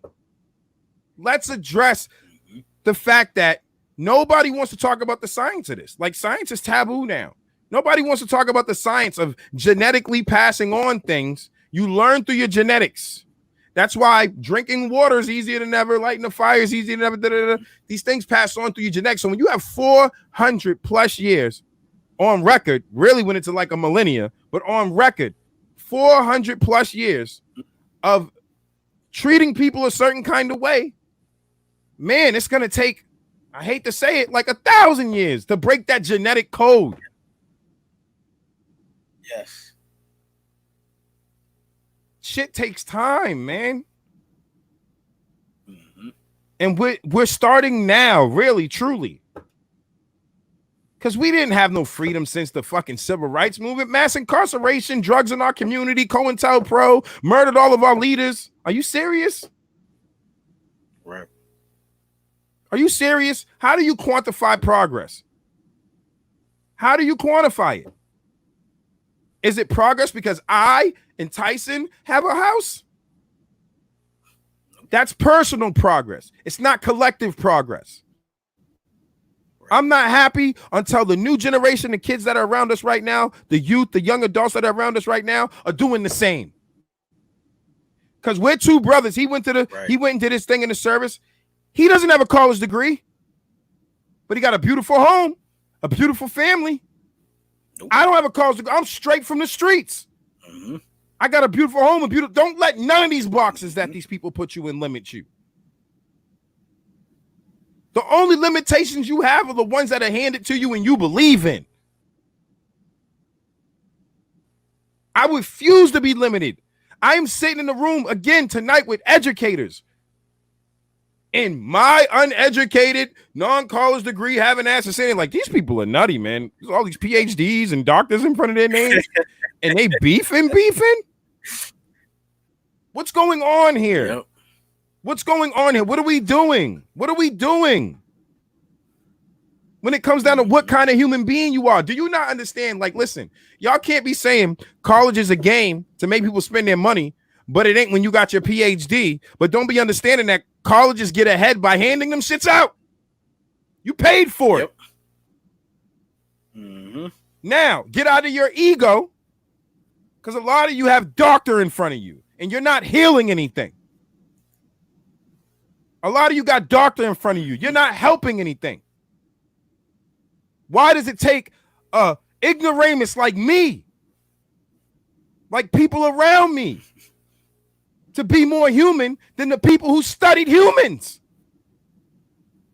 It's ridiculous. I'm sick of it. Find a mirror, not your fucking doctorate on the wall. Find a mirror and address yourself, man. Address yourself. Address your privilege. There are people with color with the PhD that feel privileged enough that they don't got to listen to anybody else. When education is a marathon. I've learned valuable lessons from homeless people more than I have from people with PhDs. Regurgitating something that they learned from somebody else, but don't enhance or innovate the game. This is a time for innovation and true self-reflection. Truly. We are in this together. We share a collective fate on the grand universal scale. A rock could fall out the sky right now. It is game over for everybody bugging. Understand that. Don't be ignorant. I am guilty of being ignorant. Still to this day, I have private conversations with my mans. Shit be ignorant. And sometimes that's me just getting it out rather than bringing that into the world. Mm-hmm. I go back to him like, nigga, I was venting. That was ignorant. I hope you know. That's me getting it out my system. It's me getting it out my system. It was ignorant. So again, like, we got to be careful, man. We got to be careful, man. Let's be unified, man. Let's be in this together. It's about a collective, man. I got more topics to get into, but I feel like we need to just have more of this discussion. We'll finish off talking about Rashard Brooks in the last like 20 minutes or so. You know what I'm saying? Because that's crazy. Because when things like Rashard Brooks happen, people can have two different perspectives. We're going to talk about that at the end of this, but my man David is looking to come on, so he'll be signing on any second. Again, I always express to people, if you want to come on here, hit us up. He just inboxed me and he said, can I come on? I ain't even answer him. I just sent him a link. It's that simple, man. We are of the people. We are about the people. And that's David's another person who's teaching me. Just listening to him. You know what I'm saying? He's got a great perspective on things, man. He's becoming a regular, and I'm happy that he's becoming a regular. I'm gonna bring my man David into the building. What's up, brother? Welcome back, brother. Welcome back. Thank you. How's everybody so, doing? Man, what's going on, man? I know you've been tuned in, checking things out, man. What are you feeling right now? I've been in a big research phase, man. I've been studying as much about history, politics, philosophy, getting as deep and far back as I could go. I've been trying to set like personal goals, to try to keep balance in this turmoil as being active in this situation, as far as balancing studying, reaching out to try to educate people, and then also still having that balance with spending family time and making sure they're not just being neglected just Right. because of me being so hyper focused on what's going on. So yeah, man, I've been out there checking all types of groups. I got into I'm trying to be more involved and more vocal and get out there more, seeing the climate with these, because you guys know a lot of these exposed racism groups are popping up now. And I'm watching both sides of how everybody's handling the situation, how they try to just reactions on both sides and how they go about it. And I'm calling out when I can on both sides, just in straight logic. Like earlier, I had a conversation with somebody today. I think it was about the it was actually about the Confederate flag. It was a teacher. She was a substitute teacher. She doesn't work with the school system anymore. But she had a post with the Trump shirt on, and it was a meme basically saying that we need to make sure that evil people are afraid of being punished with a noose underneath. So it was very controversial, and some people were saying, oh, you act like nooses are only used for black people. This isn't racist. And I'm trying to like stop, not even get into the semantics of that, but really get to the core. Like, you're really supporting this when this is wrong? This is hateful. No matter what you think it stands for, it's still hateful. It stands for hate, and you're supporting that and defending that. So let's get to that issue. Why are you defending this? Why do you feel the need to defend this? So I've actually been getting a lot of great ground by taking that perspective and seeing exactly where the other side, their mind state and how they're getting to this. Like, I had a long conversation with the guy, and luckily we were able to keep a civil discourse, and we broke it down to basically, I still have to do further research where I get into my, you guys know I'm so peaceful, and I'm trying to find resolutions where violence is not an answer. I'm not accepting violence as an answer whatsoever in the way that I go about this. So it literally got down to a point where we were breaking things down so far where he got to the point where it's an eye for an eye type of thing. So that's where I got to the point. Like, I know back in philosophy when I was younger, one of the things that I never agreed with was the ends justify the means. And that never really sat well with me. And that's the type of mind state kind of that they can have. Like, this stuff doesn't matter. The racism doesn't matter. We were doing this for our country, our land, for what we thought, what we believe was good. So in their mind, the ends justify the means, and they're righteous in what they're doing. So I just have to do more research to try to combat that mindset. Like I did a post earlier, and I said this a while ago with just thinking to myself and my friends, just mulling over that eye for an eye phrase, and I came up with the eye for an eye leaves everyone blind. If you're gonna go toe for toe, everybody in the world's just gonna be blind, man. Like, everybody's gonna go for a tit for tat. It's never gonna end. No, yeah. Totally. And I feel that because, again, I was all for an eye for an eye, but then, you know, it's the blind leading the blind. Like, you're right. Like, at the end of the day, it's going to be the blind leading the blind. Somebody has to be better. And, you know, what happens is because we're just so frustrated with turning the cheek for so long, you know, and it becomes to a point where it's like, how long can you beg? You know what I'm saying? Or how long can you plead? And that's why, again, I'm really, honestly, I hope that it's a peace treaty that we come to. But the human flaws, the genetic issues that we have in our coding and sequences, everybody's not going to be David, you know what I'm saying, or myself right now. Like, I want to tear shit up, you know what I'm saying? But it's tough. Understand. I have hope and faith that this will, because I see people out there with the same mentality, the same goal, that there's people moving in that direction, and I do hope and have faith that it will be out peaceful. But like I said, I'm seeing the temperature on both sides, and unfortunately, I know that if that other side refuses to even acknowledge the pain and anguish, because that's what the big issue is going on the other side.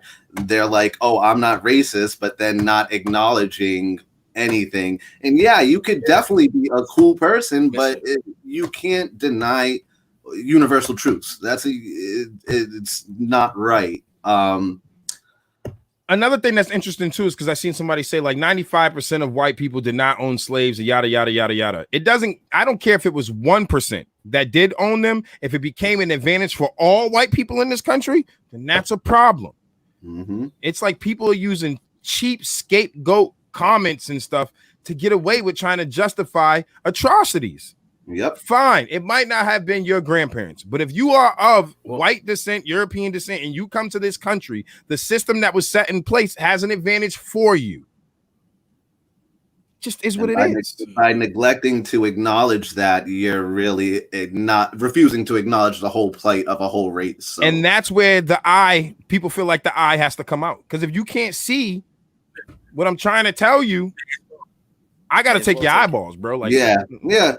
You know what I mean? It sucks. And it's understandable. Like I said, the way I hope and I have faith, but it's understandable. Like if that point comes across, I don't blame, or I could see the youth really rebelling very hardcore, and I don't blame them as much as I don't want to see violence or anything. But every action has a reaction. What do you expect? You're right. Yeah, it's true, man. It's true, man. It's tough, man, because like me and Tyson off this talk about this all the time. David, you know, we kick and have conversations too whenever we see each other. So it's tough, man. It's tough. It's funny how we all have come to the same general consensus of we need a peace treaty, but it's not just the human condition. It's the way that these algorithms and this shit is set up to keep the divide growing. It's the way the news is reporting things. It's the way that, you know, this sexy sales thing is annoying, man. It's fucking annoying and it's nauseating. The Industrial Revolution was only allowed because of slavery. Consumerism under capitalism is only a direct result of extorted facts. But nobody, it's again, you know, alcoholics will be in denial. Like, nah, I don't got a drinking problem. That tree hit me. I didn't hit that tree. That tree hit me. Like, what, bro? Like, bro. So there's just a large, you know, percentage of this populace. Again, it's majority white America, and they live around each other. They don't really deal with other people, and then they get these biases that are doubled down on. You know what I mean? So it sucks. Well, and here's something that I had been mulling over for the past couple of days. I want people to realize that slavery ended not because of a moral obligation. No. And that civil rights did not come because of a moral obligation. And I was explaining this to my significant other. I was like, and no offense, I was just like, I've never really heard a white person apologize unless it affected their money. And realize that the Emancipation Proclamation and all that freeing of the slaves was a financial apology. It was not a moral one. Civil rights, again, a financial apology. It was not a moral one. So I want the truth about that to be known to a degree, which is kind of leads into something that I just want to touch on. We don't got to bring it up, but Yale University is offering a free course on African American history from the emancipation to the present. And in that, the professor there, he breaks it down how slavery, the reason why they wanted to abolish slavery was because the South was benefiting so much off of the free labor that the North couldn't accumulate wealth. Like, because they had to pay people. They were free up there.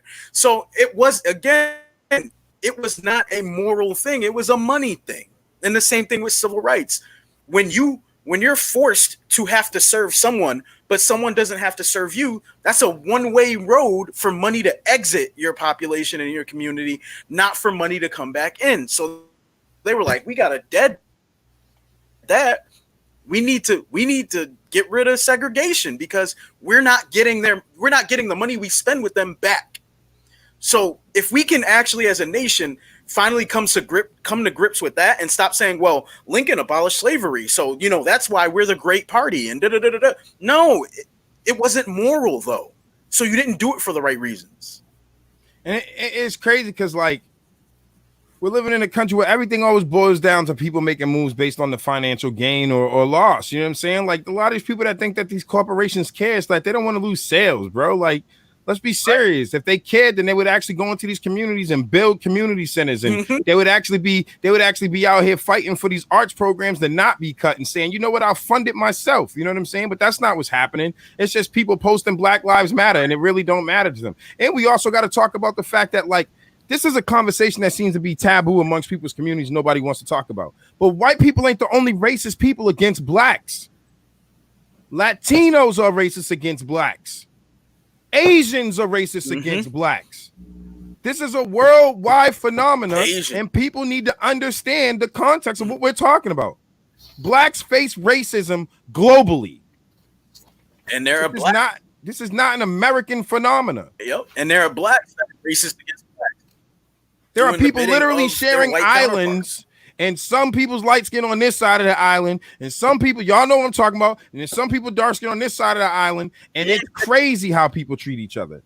They literally murdering each other at their border, quote unquote, based on skin complexions. So black people's plight is not just about white racism as well. It's about racism, period.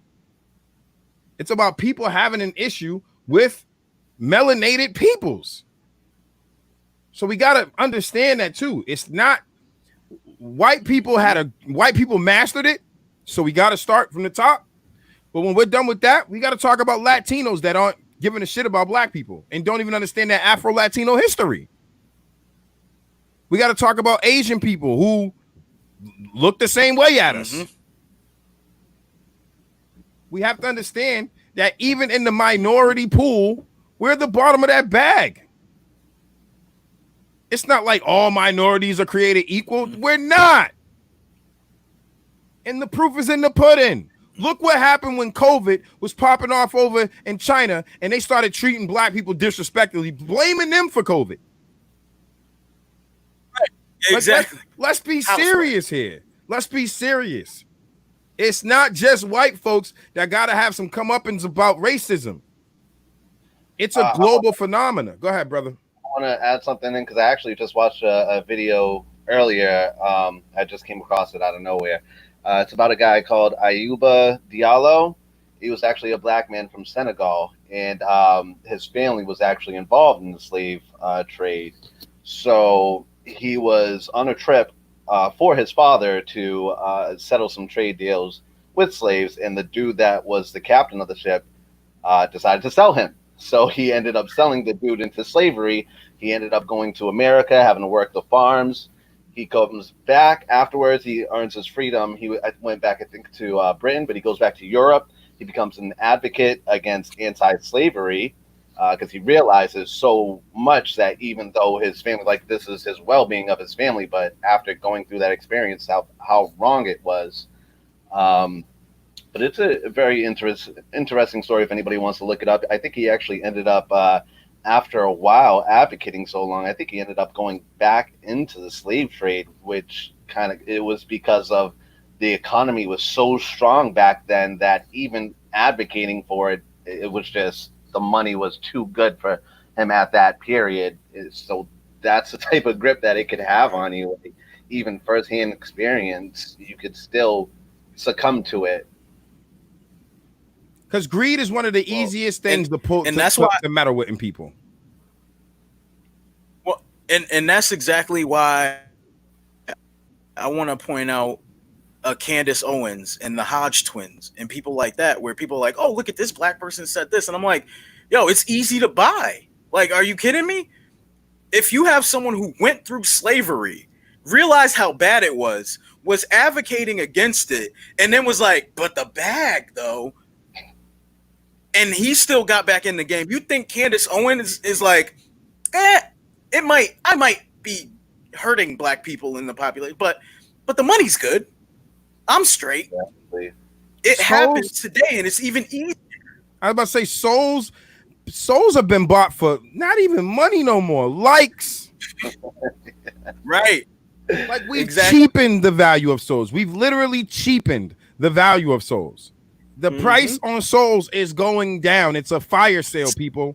The stock is down. People want popularity and all this other stuff. People will live with infamy because it makes them money. Yep. People will be a villain to make a check. They will stand on things they don't believe to make a check. But here's the kicker. All of these people have to get old someday. All of these people have to meet their fate someday. Right. And nothing's the greatest reality check. Listen, we can argue with people all we want. They're going to meet their reality when they meet their maker.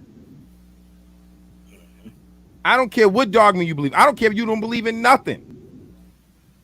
You're going to meet your reality when you're laying there. And if you think nothing is after this, right? If you're an atheist and you think nothing's after this, right? Well, guess what? You'll still reflect on your life and think, damn. Those moments. There's nothing after this. I did all of this shit for nothing. Right. For nothing. I don't care what you believe in, what dogma you believe in, whatever. You are going to meet your maker, or you are going to meet the void, and you will weigh your life. You will weigh your legacy when that time comes. There's been a lot of stories about people who are racist and all this other stuff on their deathbed saying I was wrong. Because this idea that we're going to live forever and be young and vital, we're fine. Motherfuckers out here with walkers like, I'm kicking. But when you hit that wall, a lot of people remember how much they remember that price they sold their soul for way back when. It's not our job. Our job is to try to get people to be better human beings with one another. But at the end of the day, judgment is for whatever the end is. And they will be judged. I have a question for you guys too as well. Yes. That I've been another issue that's been going on that I've been like wondering about. How do you guys feel about like the culture going on with people getting attacked when they are being portrayed as racist and they go for them personally and get them fired from their job and everything? Doxing. Well, not as much as doxing, but even just a little from their job, they're stopping their whole well-being. I know it's a little bit of a gray conversation about it. Yeah. So I'm gonna let Tyson take over because I'm gonna just give you my answer real quick, and I'll let Tyson take over. So I pick and choose my battles. That's when I just don't. I stay out of that one. You know what I'm saying? Like because honestly, like if you say some shit and somebody decides to do some shit based on what you said, that's not I'm not the one going after your job. You know what I'm saying? So I kind of let the universe deal with its fate there in my department, but I'm not sure if Tyson shares the same regard. Yeah. So here's the thing. I've never been for the going after the job stuff.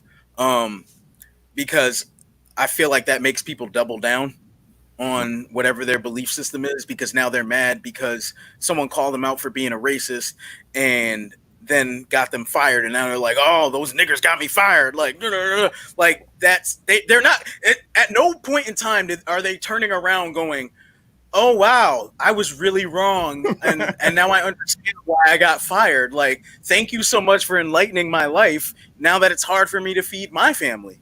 Like, they're not doing that. Okay. And the thing about it is, when people get people fired for that, they feel good in the moment, but like ultimately you forget about it. You move on. You go to your job and go to your work and whatever. Now, what happens if you have a boss who's racist, found out you helped get another racist fired, and they was living in a closet? Guess who ass they firing now? They looking at you like, Peter, I think we have enough help here now. You can go home. All right, so let me play devil's advocate. Let me play devil's advocate though. Yep. Yes, they lost their livelihood, but then you turn around and you see they fired the officers who killed Tamir Rice, and the nigga got a job again. Yeah, well, he came back. That's a different because that's what the police. But I'm saying that just because you got fired doesn't mean you lose some of that privilege. You can find a company. You can find a company that sides with your bullshit and be like, "Come on over here, Cindy." I mean, at the end of the day, it's still that individual. It sucks though. With that situation, the way that I see it is kind of like you guys. I believe in bringing out what you put in the universe is what you get back. So that person put out negativity. That's what they got back. But then I also yep. That's where I'm at. everything done the right way. Yeah. And I'm like, at the end of the day, that's still somebody that's in a fucked up situation. So I don't know. I Fuck guess that. Get another job, bro. Like, Right. Exactly. Figure that shit out. yeah, you still gonna walk into that next motherfucker with the same privilege you had before. I guess I'm just hoping for that people go more towards a better way of educating and going about doing this. Because you got to also think about it this way, though, right? They advocate for people to boycott. That's putting people out of business too. That's firing everybody. Yeah. So That's it's just a smaller boycott, I guess. Yeah, if I can play devil's advocate.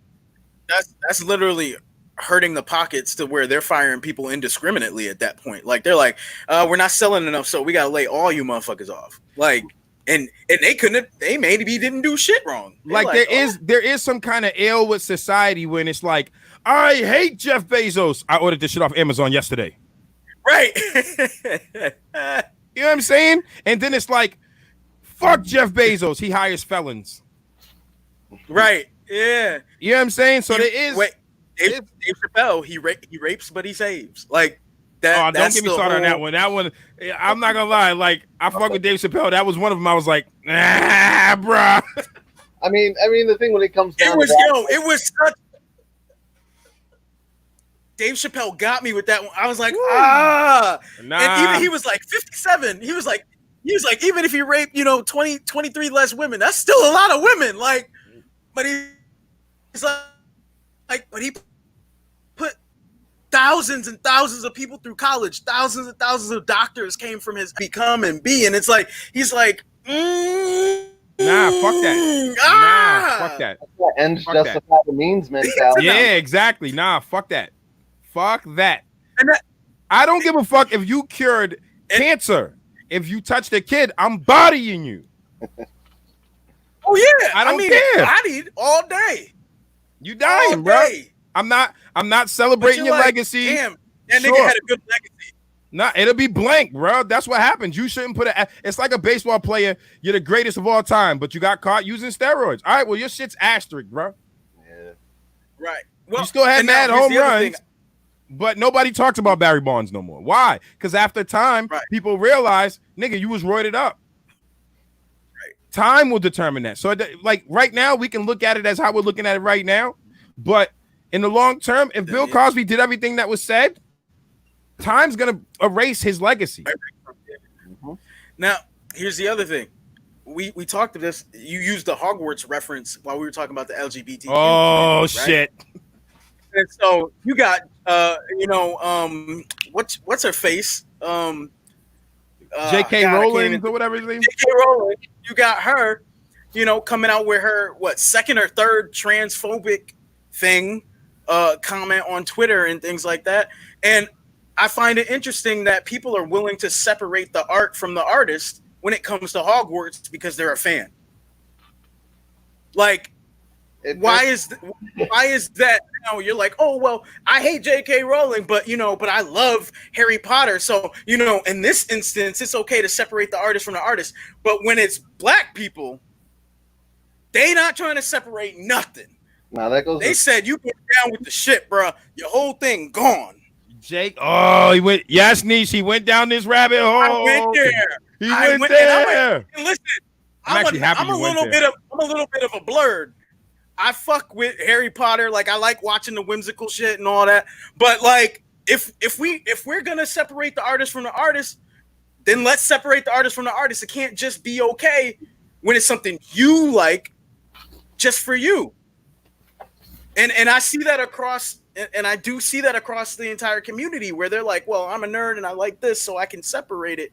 But when it is us black people, it's like down with the ship. Throw the baby out with the bathwater. This shit is hellacious. Do you see that? People who menstruate, I'm sure used to be a word for those people. Someone help me out. Oh, shit. I'm not even going to. Here is the problem. Once again, like I said, I could feel however I want. But I respect if this the small minority, quote unquote, for lack of a better term, of people who feel like I've transitioned to a woman, I'm a woman, fine. Right. Go. I don't care. Fine. Fine. In the field. Why does the majority of women have to feel some way about it? See, this is a problem now because this is a woman with this sexist perspective and da-da-da-da. Yep. This is a problem now. We have to have these conversations. But she gets to catch that white female privilege and still get her bags and still make her money. And they're not pulling her movies. They're not saying Disney World isn't like, oh, well, we're shutting down Hogwarts because JK, we stand against what you're saying, and we got to take away your entire bag. They're not doing that. Bro, to each their own. That's where I'm at in life, man. Like, do what you want to do, man. You know what I'm saying? I don't necessarily have to agree, to be honest with you. I just don't care. Do you? That's my attitude. You know what I'm saying? Like, my attitude, like, just do you. She's dead to me now, personally. I feel you, Leah. Because on God, like, if you... Okay, yo, Leah she's dead to me now, personally. Yo, like, keep your shit in your bag, bro. Like, why'd you have to, like, bro, shut the fuck up. Like, people can't resist shutting, like, bro, listen to me. We all, one way or another, have these thoughts about different things, not just the community, different things in life. Shut the fuck up. What people need to do before they say stuff like that is realize, like, why am I doing this right now? What is my purpose of doing this? Or do it from a perspective where you're having a dialogue. Do it from the only purpose you can have right there is to disparage someone when you're doing it that way. Like, why not pose that question in a real dialogue with someone from that community? That's how I've learned. Instead of like asking my boy Tyson, who's not from that community, like, how's this work? And no, I would literally seek out friends like Mandy and Niche, and so many people have taught me a lot by just asking a basic question. Look, I might not totally get the pronouns, but I get how a person who is from that denomination not needs, but has those pronouns. Like, I get it. Now, I would only ask to respect that. Like, if I have my own category for myself, let me rock. If I say I rock as it, because again, I'm down with the shit. Right. So if I say I'm the Green and White Ranger and Jolly Ranchers, I'm not being funny. Because if it's anything goes, let's really have anything goes. I'm with the shits. I want to fucking identify as other shit. Like, I'm down with the shits. Yo, like, this is a created player world. Be what the fuck you want to be and stop hating on each other for anybody being what they want to be. Be what the fuck you want to be, bro. What you want to be doesn't necessarily have to be what I want to be, but I respect underneath all of that your soul. Like, why can't we get there? Why can't we get there? Again, I'm still learning. And that's how you know I'm still learning, because I'm willing to admit it. I don't understand every aspect. And because I have subconscious biases, that's why there's still a part of me that still gets a little uncomfortable. But instead of just living with that emotion, I'll go ask a question so I can get comfortable. Right. And then when you know what, again, it always boils down to, yeah, fuck it, live your life, bro. What the fuck? Why do I care? Exactly. It's not my thing. Why do I care? Like, that's really what it was. Like, I don't give a fuck. Mm-hmm. There's you know why I say mermaids? Because I always stick to this story that I learned of a group of people up, and I can't remember it. I think it's in Washington, that literally jumped in the bay and they decided that they're mermaids. They literally have these things on them and they swim around the bay. Yeah. And they said they're mermaids. And at first I was like, what the fuck is going? Then I was like, I don't care. Yeah. Like, I don't care. Fuck it. Happy, bro. Fuck it. And when I see you, because like, think about it. Interactions are so few and far in between a lot of the time. I can respect whatever you feel in that moment. I identify as her, whatever you say it is. Cool, bro. Now, understand that there's a learning curve to that. So I can fuck up. Mm-hmm. I do it all the time. Right. But don't just automatically assume that I'm not fucking with it. Just understand that I have I want to be a mermaid. I'm sick of y'all. For real. She had a shirt on. My wife had a shirt on all day that said humans suck. Yeah. She's right. We fucking suck. She said, I'm off this. Bro, she went into a meeting with the women's council or whatever it is. I forgot the exact name of it. No disrespect. Yeah. My brain's all over the place. Yep. There's mad organizations I got in here. And the lady literally asked, are you wearing a shirt that says human sucks? Yes, because we do. Yeah, exactly. Straight up. That sounds like done typical. What is that? WA. Oh, what state is it? Oh, Washington nuttiness. I mean, fuck that. There's nuttiness everywhere, bro. We are a bag of planters. Straight okay, up. as a society, we are a bag of planners. Trust me, there is shit that you believe in. Someone thinks this motherfucker's wacky tobacco. I don't care. Right. Don't care. Like literally, you have to not care and they have to not care. The only thing that we have to care about is each other's souls. Like, okay, are the mermaids taking over and slaughtering everybody? Then why the fuck do I care? Is a man who transitions to a trans woman affecting the way of absolute life? Why the fuck do I care? And if they are, they're only affecting the people that share their denomination. Why do I care? It doesn't bother me anymore. I don't care. Do you? Do you? That's my answer. When people are like, yo, what would you say if your child? Do you, boo? Do you? I'm not controlling that box. You know what it is? People fear themselves being influenced. So then they share that fear into their children. Like, well, what if this influences my child? If the motherfucker's a mermaid that saves the world, then what do you care? It's a great fucking mermaid. If the motherfucker's a trans woman who fought at Stonewall and fucking changed the way the game is played for everybody in the community, why would you look down on that? This was not always me. I have friends that are my closest friends that are uncomfortable with the fact that I've come to this determination, but it's more so because they're uncomfortable with themselves.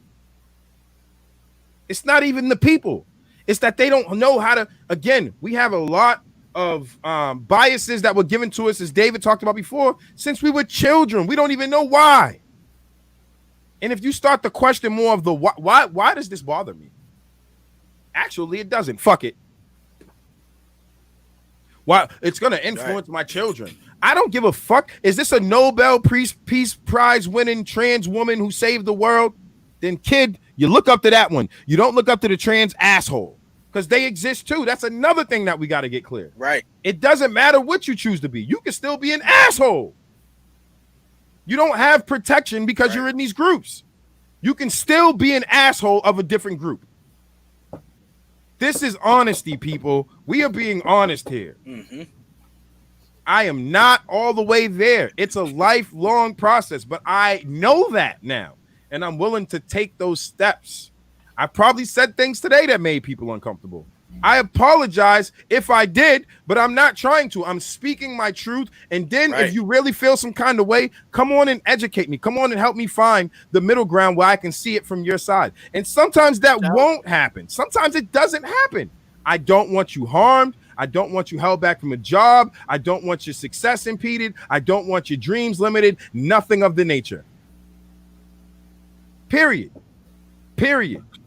I am an ally because I am on the side of justice for everyone and equality for equity for everyone. Period. Mm-hmm. Yeah, thank you. Do you, boo? Just one rule: don't be an asshole. That needs to be like the bylaws of humanity. Yo, do you? Just don't be an asshole, please. Please. That's the new Constitution. The new Constitution. We fucked away with all that other shit. It's just, do you, don't be an asshole. Put it on all the money. Yep. Put it on all the money. Do you, don't be an asshole. We good. We just solved it. I'm out. We fuck it. We solved it. All right? Cut the shit, man.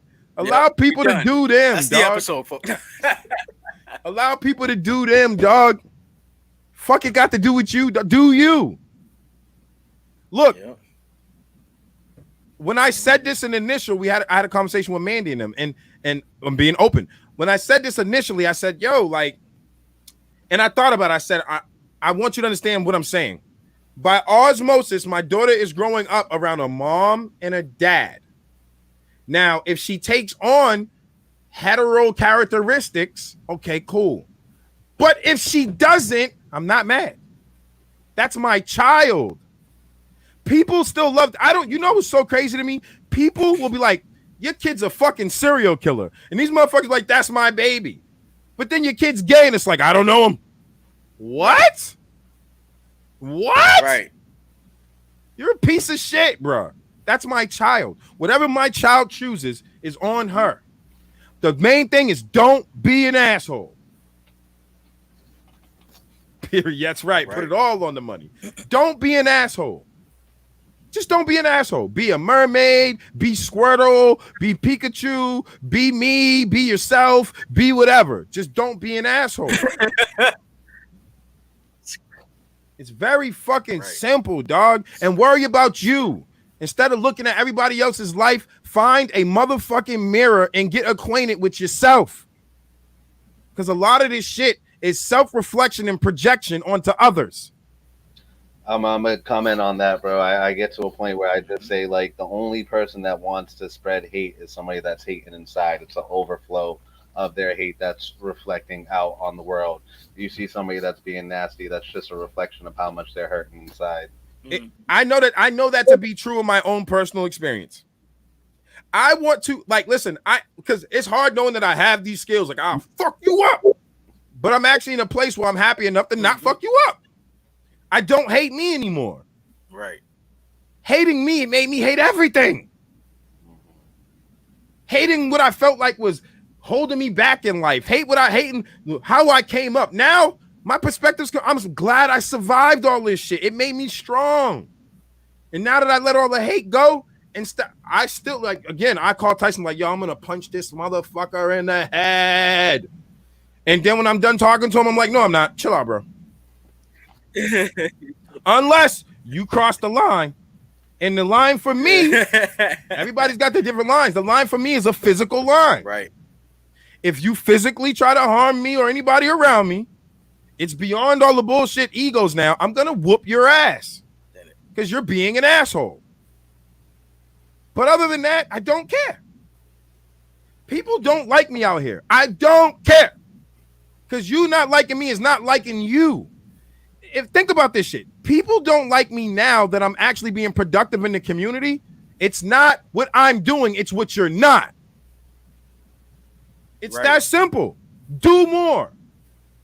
Do more. You don't like what I'm doing? Do more. If I'm willing to compete with you about anything, it's who's the better person, not who's the bigger asshole. Right. So let's ball up. You got a problem with me helping the community? Ball up. Lace up your activist boots and let's get popping. Otherwise, deal with your own self-pity and self-reflection and self-loathing and self-hatred and stop projecting it on everybody else. Because I know for a fact when I was like that, it's because I couldn't deal with who I was. I'd be like, yo, look at so-and-so dirting his girl, and I'm dirting mine. Look at so-and-so. Oh, think they better than everybody, and I thought I was better than everybody. Now, I literally just see souls. It's creepy. And the only thing I see besides souls is assholes. It's souls and assholes. Put that on a shirt. Souls and assholes. That's what this shit boils down to. Forget gender, all that shit. What kind of soul are you or what kind of asshole are you? And I'll deal with you accordingly. But if y'all want to compete about who's doing what in the community, by all means, let's ball up. I'm down for that competition. I'm down for who's going to help more. Because the only people that benefit from that is everybody. But not who's going to hate more. Because I don't share the feelings. 90% of the feelings I get from people out here, I don't share. That's it. It's that simple, man. All right, man. The help more challenge. That's what the help more challenge. Get off my kneecaps. Y'all saw how I did that, right? I'm slick. Get off my kneecaps. So listen, man, we are hitting the 2-hour mark. You know what I'm saying? I'm getting smarter about this, people. So for all my peoples, man, we're hitting that time, man. I would be, I want to let, Andrew share his David share his last thoughts. And Tyson share his thoughts, man, and he'll sign us off. I've been going ranting and raving on here, but it's all been love and about people not being assholes and getting in touch with yourself, your soul, your own biases. Because I've done more. I've been able to do more good in everything that we do based on all the people that we've touched and all the people that I stopped judging and started hugging. You know what I'm saying? I stopped judging and started hugging. Also, before I do that, If you learn something new, if you like what you see, then you can help us continue by donating on our Cash App, dinnerclubpod. That's our Cash App tag right there. Again, we're entrepreneurs, we're small businesses, we're just people trying to spread love into the world, and we hope that we get it reciprocated back in all forms, whether it be support, whether it be advice, or whether it be a monetary to help us keep going. We appreciate it all. Again, this is not a game. I don't give a crap if you don't give me nothing, to be honest with you, but I appreciate it. I also want to say thank you to the people who have donated so far. Give me 1 second. Let me pull that up. There's been some incredible people who have paid it forward. I want to thank, and I'm going to do this every episode. Give me 1 second. Let me find it.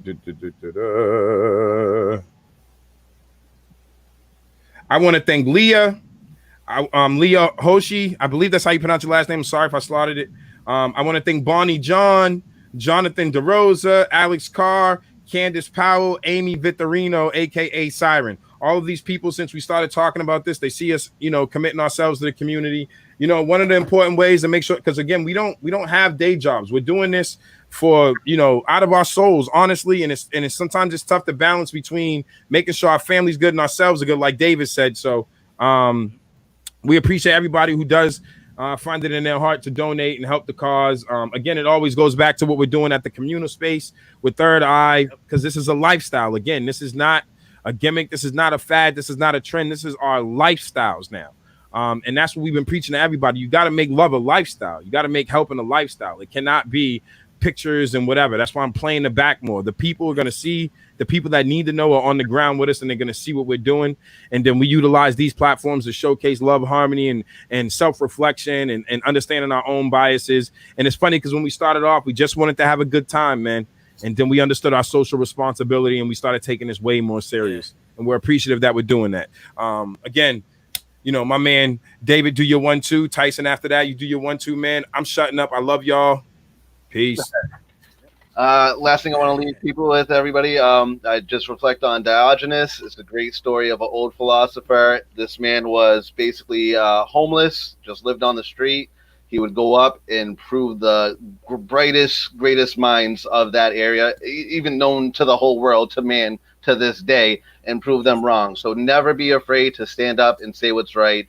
To top it off, there's even stories of him literally just talking crap about the morality of Alexander the Great, one of the greatest colonizers known to man, and had the courage as a homeless guy to just be like, bro, get out my face.